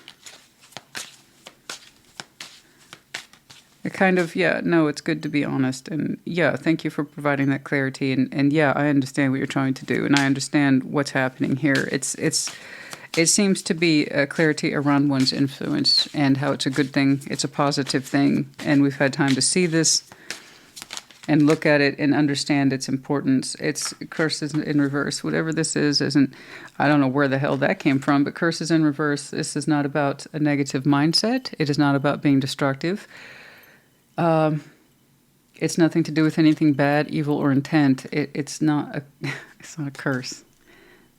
It's not a hex. It's witchcraft, or it's none of that negative mind stuff. It's not like that. Sorry. It's not coming from a negative mind. It does not mean negatively at all. That's expressed in some way. Okay. Okay. It's not from a poor frame of mind. No, I see that. The energy is not from a poor... No, it's not. It's not anything bad. Keep emphasizing that. It's not anything bad. It's nothing but positivity here. No, it's not bad. If you believe. Okay. Yeah. No. If you believe this is a positive situation, it is. I don't see it as being negative at all. There's something here about the influence or the belief systems that are correct, and they're being supported in some way. Okay? Okay, that's it. Unlikely. I don't know. Yeah, no, I don't. What is the problem here? There isn't. I don't see it. Fears are being dispelled. This is not a curse. It's not over. It's not a hex. It's not a bad thing. It's none of any of the worst case scenarios that you or somebody else was thinking about. No, I'm saying nothing but positive influence here and clarity around that. So I don't see it as being destructive. It's a matter of belief systems. If you believe in something to be positive, then it is. And I don't even know it has to do with the exchange of this person at this point. It's more to do with what the surrounding issue was. It's like if you believe it was an attack, then it was. But it doesn't seem like it was. Okay. No, I'm sorry, guys. I wish I could make that more clear. I really can't. I don't know how else to put it, except we have influence about, no, this is not a negative thing. No, it's not a bad thing. No, the correct thing was done and or conveyed. And no, something bad will not come from this. I don't know how else to explain it, guys. Sorry. All I see is positivity running between you and this person outside that Five of Wands. Okay, that's it. Your perfection. Who else got this? I don't remember. It's already gone. Your perfection. And I would push back on that just because there's no such thing as perfection, but it's through the eyes of the beholder, right? Your beauty amazes me. I'm not sure how I attracted someone like you, but I'm forever grateful. So that's very sweet. It is. You have perfection. No, you didn't. See, there's nothing wrong that was done here. No. Nothing was done wrong here. Okay. Let the past go. Whatever this is, just we'll let it go. We're going to push past it. Wherever that argument came from, that Five of Wands, we're going to let that go. We're going to move past that. Okay? I'm not telling you have to let it go. It's a choice between these two, and it looks like we really want positivity to reign here anyway. So whatever this is a good time and or opportunity to get on the same page, and you two feel good about it. So... sorry, guys. I wish I could make it more clear. I really can't. I would love to break this down. I really would.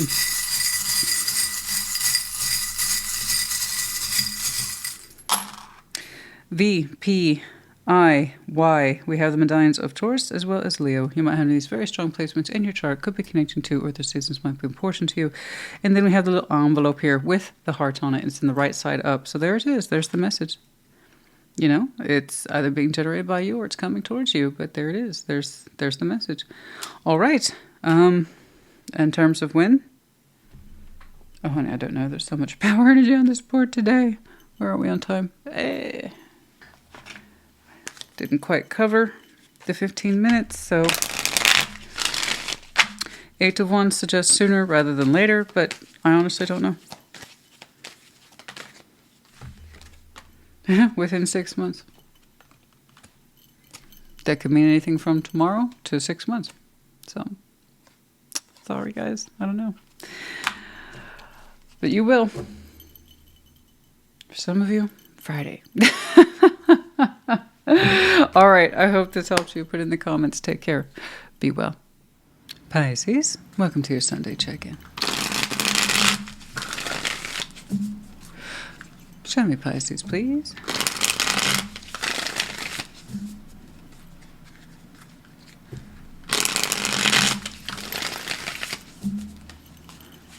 Like always, we're going to start with your side of the board, but as I said in the intro, reverse energies as you see fit. What's up? What's going on? Show me Pisces. Yeah. King of Pentacles. Judgment. Ooh. Oh! What's he doing? Judgment. The world. I'm doing everything, actually. No, you. Oh my goodness. You've had a major change, my friend. Okay. Four of Pentacles. Seven of Wands. Six of Pentacles. And someone's resistant to that change. Okay. Knight of Swords. Two of Swords. And the Page of Swords. Yeah. Yeah. Okay. Ten of Cups. See, right now, I see you really concerning yourself with your inner circle, family, friends, spouses, kids, lovers. Whoever is in there is your inner circle. So it's up to you. Could be 2 people, could be 200. But that's what we refer to as the inner circle. People who show up ideally in love and support. And right now, you're making a lot of changes in that very arena. It's kind of like saying these are the people who I've identified as showing me proper love and support and care, and they're on my side and I'm on theirs.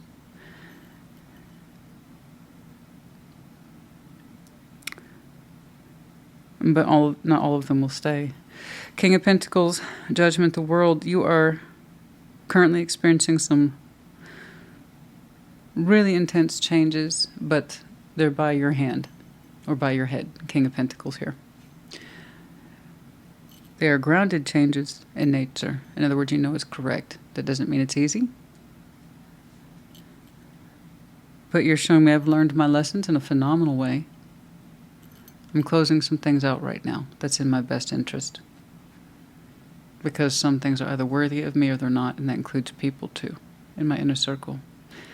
Those who I cannot rely upon for proper love, care, and support that do not care about me, I won't be seeing them anymore. They will not be included in my emotional harmony. But I do get to determine what stays. And that includes my 3D as well. So the King of Pentacles, Judgment, the World, there's a lot of decisions in here, but they're based on sound judgment. It was something that was coming up for you, for the Pisces I'm looking at. This was going to happen. This was inevitability. And it's based on solid lessons about what it is that you can safely close the door on, close that chapter out on, okay? Whether or not you ever reopen that cycle, reopen that door, reopen that chapter is entirely up to you. For now, I see you in the process of closing things out or letting things go or detaching, and this is based on lessons once more, okay? Over here, I have someone here who's not agreeing so well. 4 of Pentacles, 7 of Wands, 6 of Pentacles. This person says, this, whatever this is, I don't quite know what this is, says that they are justified in your two's connection and they have no plans of changing that anytime soon. It seems like they are very anchored to the 3D connection that you have with them. That seems to be what they are defensive about. This is a reality to them and they don't want to let it go. In fact, it's quite stubborn. So what it is that you are willing to let go of and change, this person says, no, not me, not me. Do not make any plans to close me out or close this connection out because I'm not going nowhere. That's their choice. We cannot force people to participate or agree. So if they want to kind of stay there and hold down the fort, then that's their choice. Just please be aware of it. And then also, if you choose to give back and participate, that's also a choice. But this person's on edge. They're absolutely on edge. The idea of the structure, particularly, is what they get defensive about. So, I don't quite know what your two's balance was, but they seem to be very rooted to either the resources, the time, energy, and effort, or whatever that connection meant to them. In the 3D kind of way, on the surface kind of way. I will not part ways with it. It's quite stubborn now. They're on edge about it now. They're showing me defensive energies around it now. But they honestly believe they have every reason to maintain that connection with you, that balance with you. 6 of Pentacles is a very generic cover term in tarot. It's not just work. It's anything that you as a person actively agree to show up for, contribute to, because you expect something in return. So this person expects you to continue to agree to a pre-existing balance without change or edits, never mind a conclusion. In other words, not only is this not closed out for them, they expect it to continue on as is, no changes. So I'm holding on to this.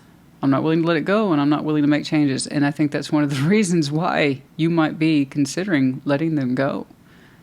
Because what are you supposed to do that when somebody presents that to you?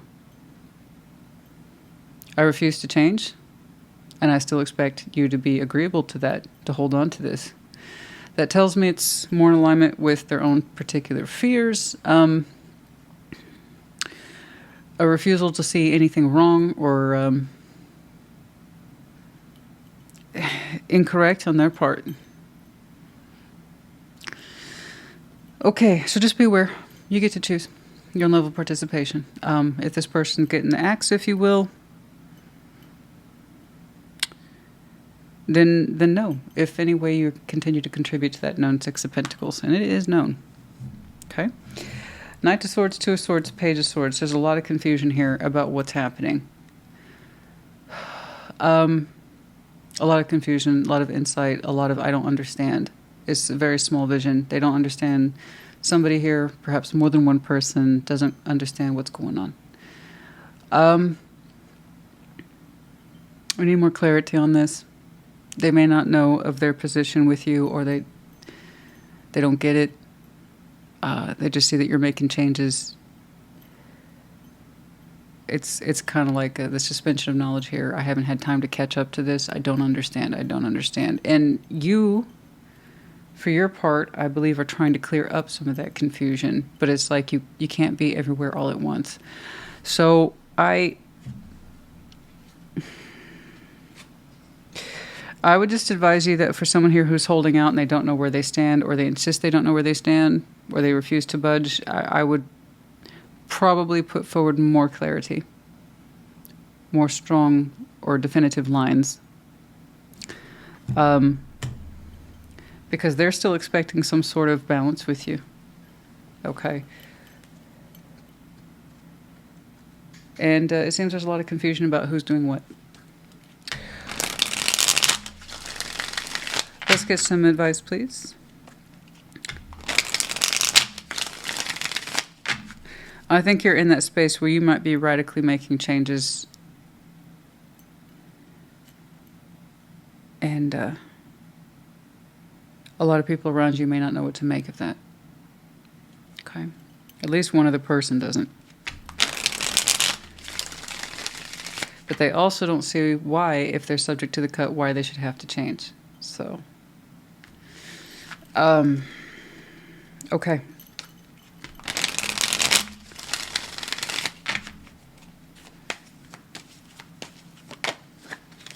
Three of Pentacles. Yeah. Friend, partnership, or someone whom you used to work with or share your resources with, time, energy, and efforts with. Ace of Swords. There's the confusion again, the blindness, the strength. See, the strength to persist even though they don't understand. They don't understand why it has to change. They don't understand why you don't want to give any more, or that they should give more, or...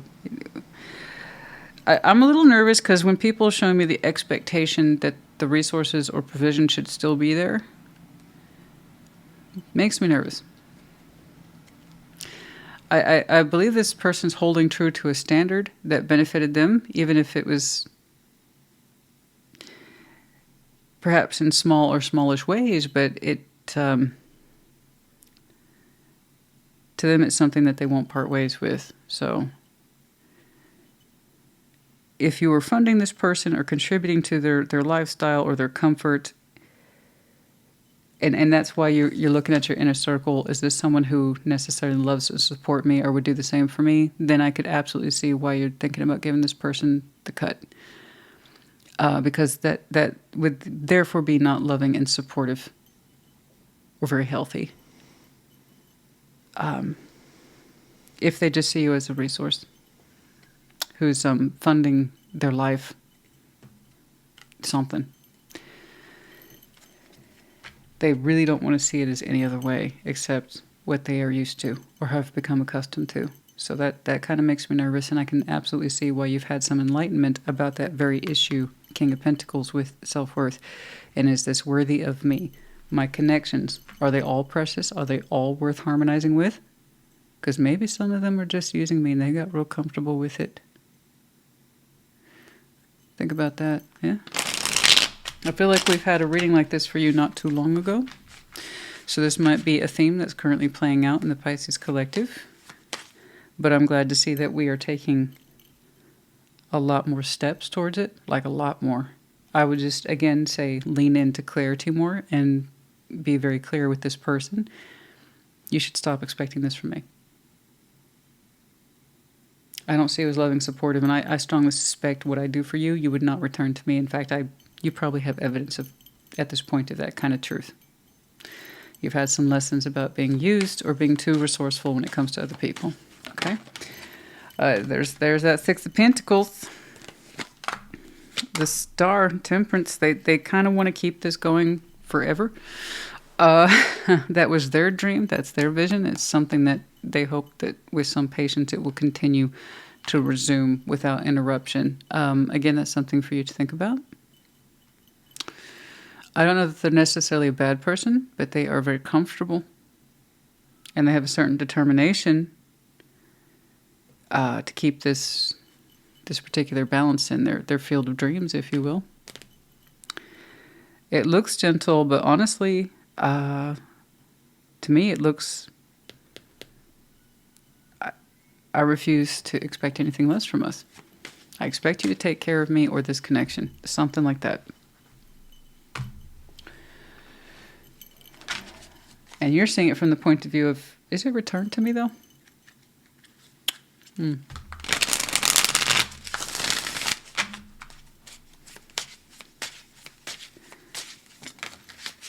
Hopeless.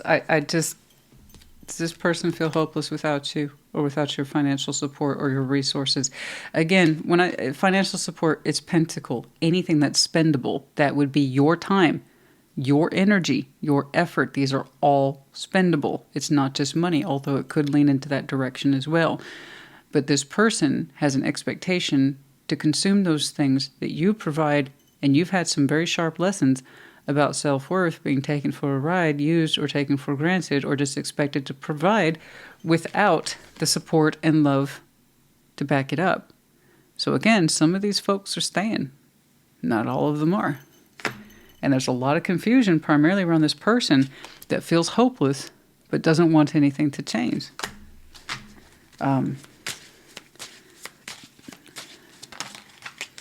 Elusive. Oh, so you have been. Oh, you haven't given them the full weight of your thoughts. Have you been elusive, trying to gain space from this person, and you haven't really let them in on it? So again, I can see there's a ton of confusion around what you're currently doing.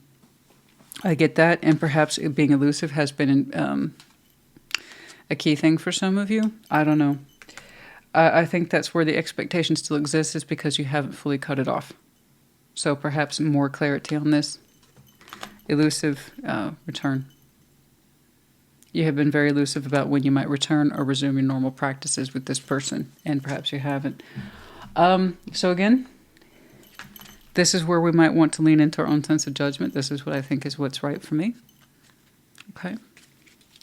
I think the way you rely on me or lean on me is wrong, because at the end of the day, I'm pretty convinced you wouldn't do the same for me, and also, frankly, it doesn't feel healthy. But that's me, though. There's a proof of choice, not the absence of it. I just want that expectation to come down, and they can't do that if they're still expecting you. But that's me. You know, I like clarity around things, even if it seems harsh. Sometimes it pays to be honest, even though it can really hurt. Okay. But then it leaves no room for confusion. You're ready. I know you're ready, honey. You're acting on it right now. So I would just say, define, give words to your actions. Okay? That's me, though.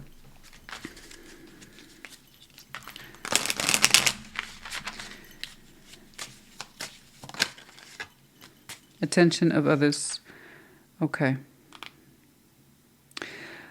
Most of these are aimed at broken relationships. I don't feel like this is a person of intimate value in terms of like sexuality or emotional attraction in spouses, shit like that.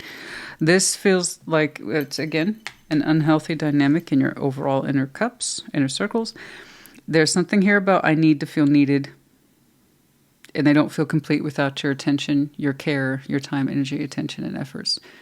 You give them visibility, a sense of being grounded. Again, I think in some way you provide some level of stability for them, if nothing else. And that's a way they get attention from you and direct access to you. So keep that in mind, yes? I know it says others, but it's aimed at you. The confusion's aimed at you. The sense of I refuse to change, I still expect from you is aimed at you. You got me? Okay. I see that you are making these changes now, so time cards are irrelevant. This is already in play. You're ready. U, 2 U's. Okay. We also have the medallion of Taurus as well as Aquarius. You might and then there's yours as well, the seahorse. You might have any of these placements in your chart. Pisces is kind of like duh, but again, as well as Taurus and Aquarius. You might be connecting to, or their seasons might be important to you. Okay. Okay, Pisces, honey, this one was interesting. I don't disagree at all. You said that this was correct for you based on lessons, insight. It probably is. You probably see this dynamic as being very, if not completely unhealthy, then unsupportive to you, despite your efforts. And I get that. Someone here refuses to change or see why they should. Especially if you were funding their lifestyle, their way of life, or this is how they were getting attention from you. I would just advise you to be more direct because you're already lining up to the actions. I just want to nullify that sense of confusion. Okay, more clarity. Because I see the action, but there's confusion around why. And if you want them to like leave you alone, or you want to reduce the expectation, the best way would be to be direct with it. Okay? But again, it's choice. It's up to you. That's just the tarot lady's 2 cents. Okay? That's not what I saw on the cards. It was just my 2 cents. All right. I hope this helped you. Put in the comments. Take care. Be well. Cancer. What's up?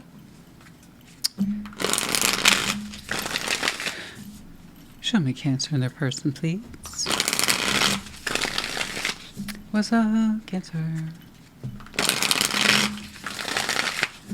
Yeah, like always, we're going to start on your side of the board. But as I say in the intro, reverse energies as you see fit. What's up? Okay.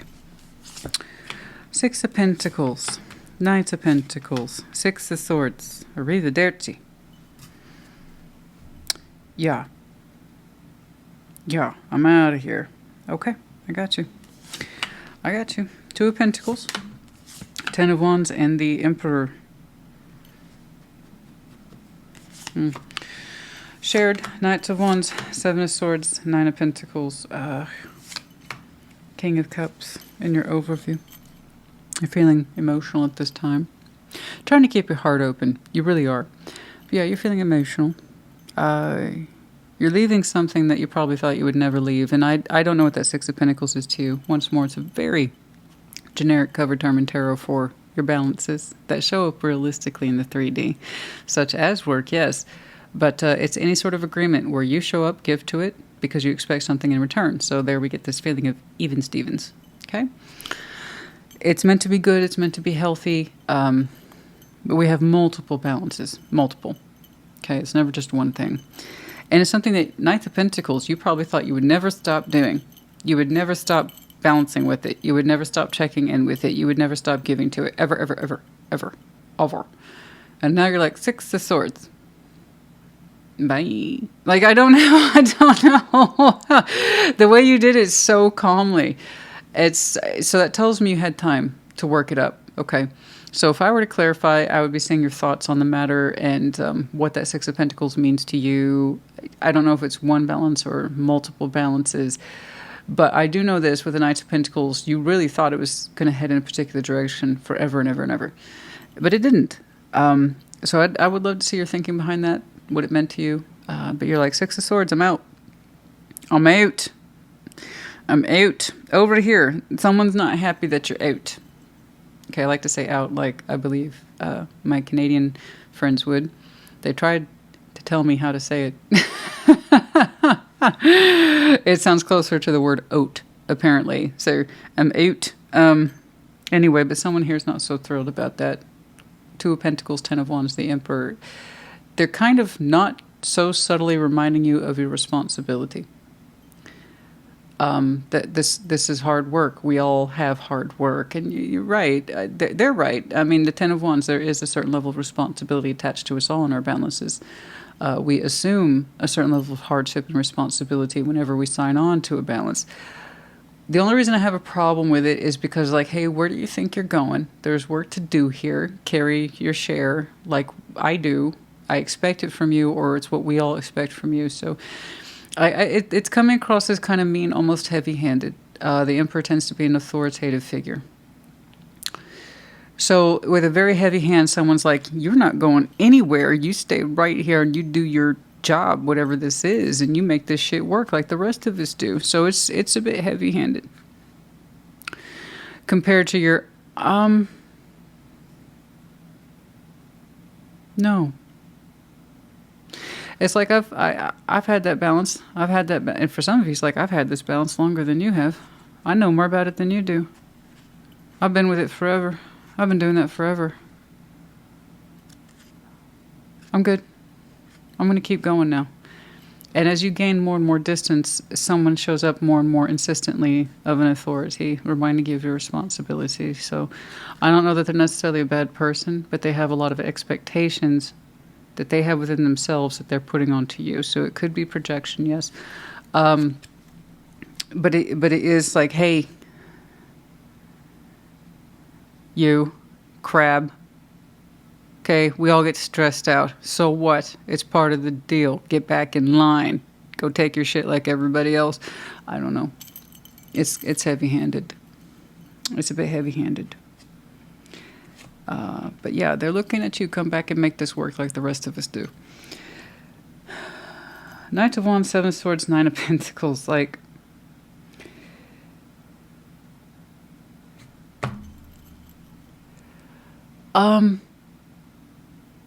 That's a bit confusing.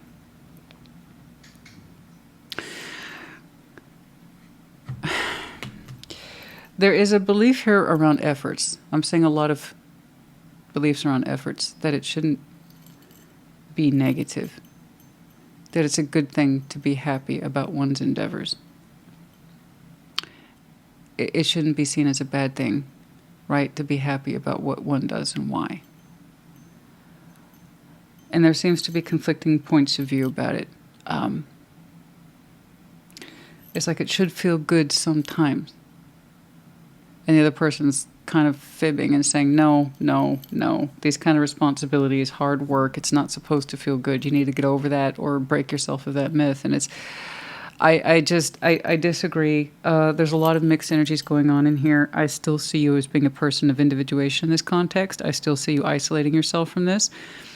But the energy behind it suggests you believe it should be a lot lighter than it is. And they're like, no, there's no such thing. And it's kind of a lie, but it's saying what they need to say to you to get you to come back and resume your mantle or take back on those responsibilities again. And you're like, I'm kind of over here feeling more happy. Every day I get distance between myself and you, or myself in that situation.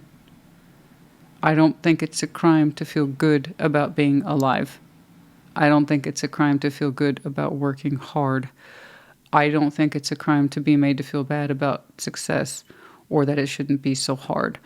So, and they're kind of like, no, you're supposed to be strung out, tired, and miserable with a heavy weight attached to you all day, every day. And you believe otherwise.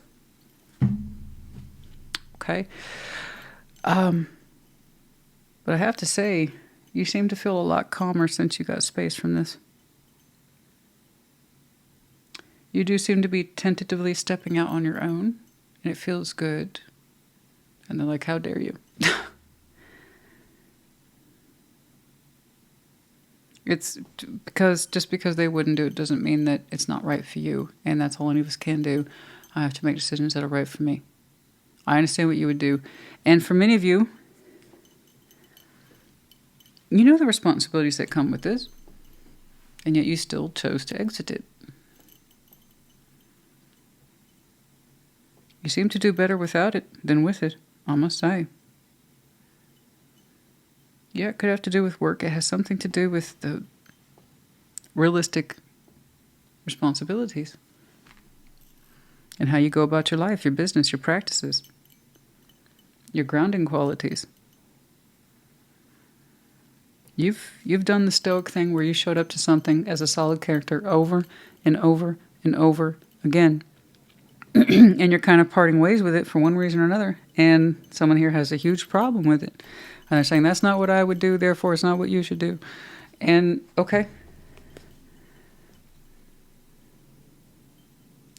It's almost like there's a lie here. The Seven of Swords. You're not supposed to be happy with what you do and how you feel like you're being successful or not, or stability. No. You're not supposed to be happy about that. Life is hard. Yes, life is hard, but it's not meant to be an all-day, everyday experience. It should be joyful, too. There should be a lightness of being, too. Happy to be alive and happy to contribute, not just show up day in, day out.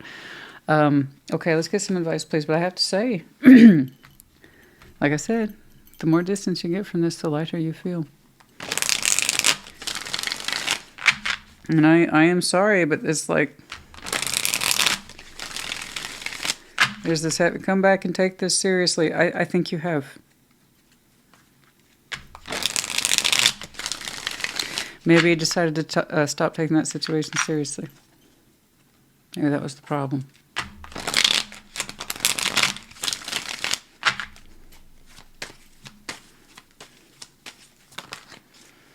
The Moon.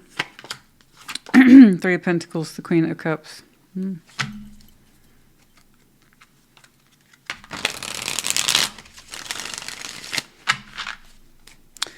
For a while now, quietly, you've been working out how you really feel about this.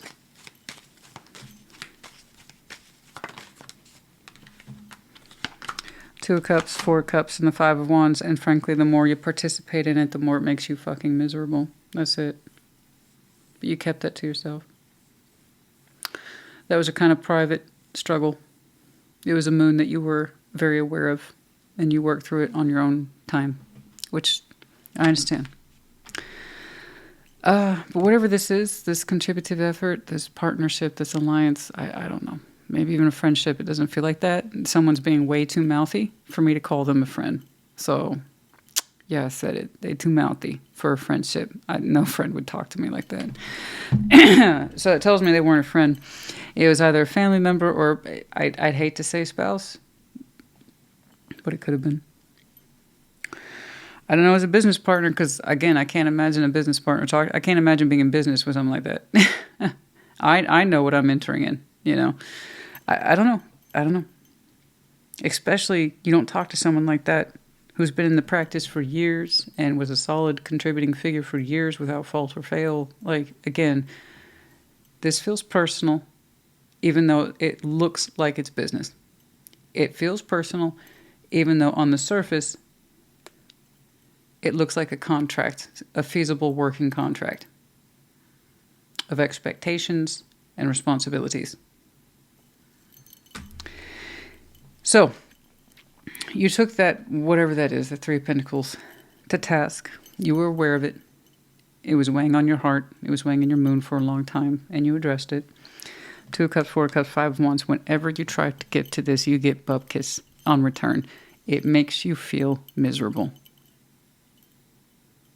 And in fact, you end up disliking yourself when you give to it. And you did it so stoically, so steadily for years. You keep getting distance from this then. I told you you were feeling better. It's a relief to not give to this anymore and act like you're okay with it. Okay, so something to think about. You didn't show me cycle. You didn't show me death. I just said, for now, I'm leaving this. So whatever that means to you. And when you're on your own, you feel better. Okay? You seem to be practicing your own endeavors in a way that feel correct to you. Ecstasy, chasing thrills, excitement, good time. Someone accusing you? What? Because you're walking away, it's because you're chasing the thrill? Nothing about this looks like you're chasing thrills to me. It looks like I'm emotionally exhausted and burnt out. I acknowledge that within me. I'm the one who continues to contribute to this, knowing how it makes me feel. Maybe I should stop doing that. It doesn't look like you're thrill chasing to me. No, but I can see where they might accuse you of that because they're like, what do you think this is? Fun and games. This is real life.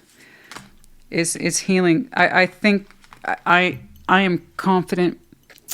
Okay, I am confident that you're being accused of. You slacked off. Okay? You're not giving at 110%. All right? Can't have that. You're not being over here super serious and entrenched in misery and hardship every day. So that means you're out there chasing those thrills. Cancer.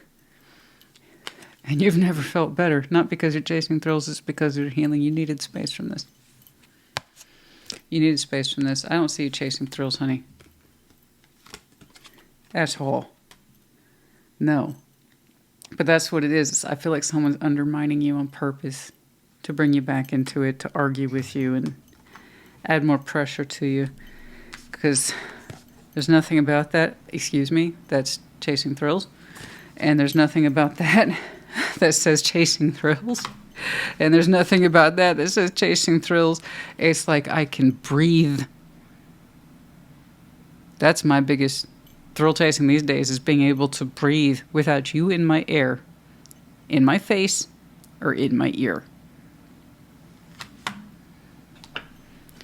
I think that's what you were accused of when really you just want healing. You need some time on your own. Specifically, you want the weight off your back, even if it's temporary. Like I said, I didn't see a world. I didn't see a death. I didn't. What you'll do with this in the long term, I do not know. But I agree, we do need a long-term vision here, because if you go back to this, you know the results you're going to get.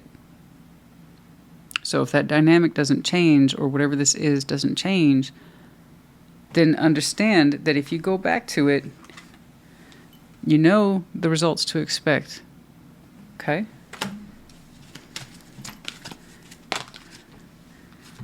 Opportunity. Ask for help from others. Take action. Yes. Yes, take action. Ask for help. Try not to be an island. I see where you've processed a lot of this kind of like in your own way. But if you have friends, I want you to open up to them about this. And some of you want new opportunities. That's with you. That's been with you for a while. And perhaps it's time to take action in that direction. Yes. Okay. Yeah. I don't know if this one, I don't know how much use we'll get out of this deck. Okay. Let's see. Something to say. There's something I really want to share with you. I'm waiting for the right time to tell you. I think you'll have your thoughts and feelings on this more developed later. Is when you're ready to share is when you're ready to share. But yeah, when the time is right, you will have something to say. Right now, I think you need space to develop the language to understand what it is you're trying to say. Yeah.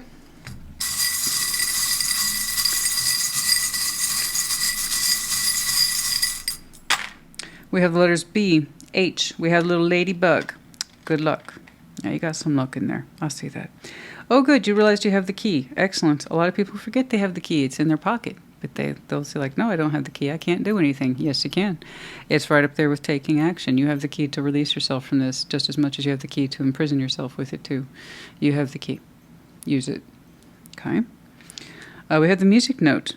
Some of you are very musically inclined, right? This is how you tune. This is how perhaps you get into that space of calm, okay? But for some of you, music might be a profession or hobby or confirmation to you in some way. The infinity loop. I do feel like this is someone you're connected to.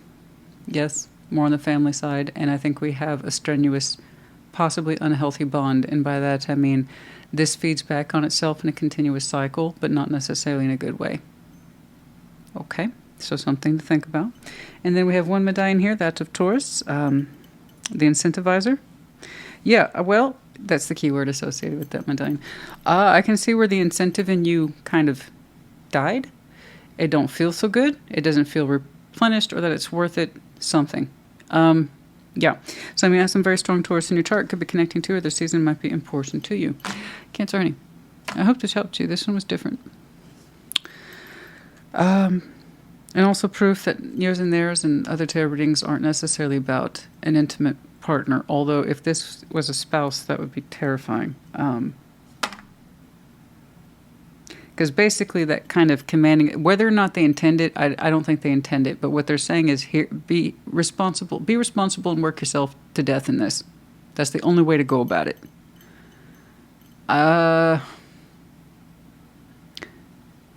No. All right. I hope this helped you. Put in the comments. Take care. Be well. Honey, it wasn't even my tits that got me in trouble. Believe it or not, you know. Imagine my titties are so powerful they take down the channel. Oh my God.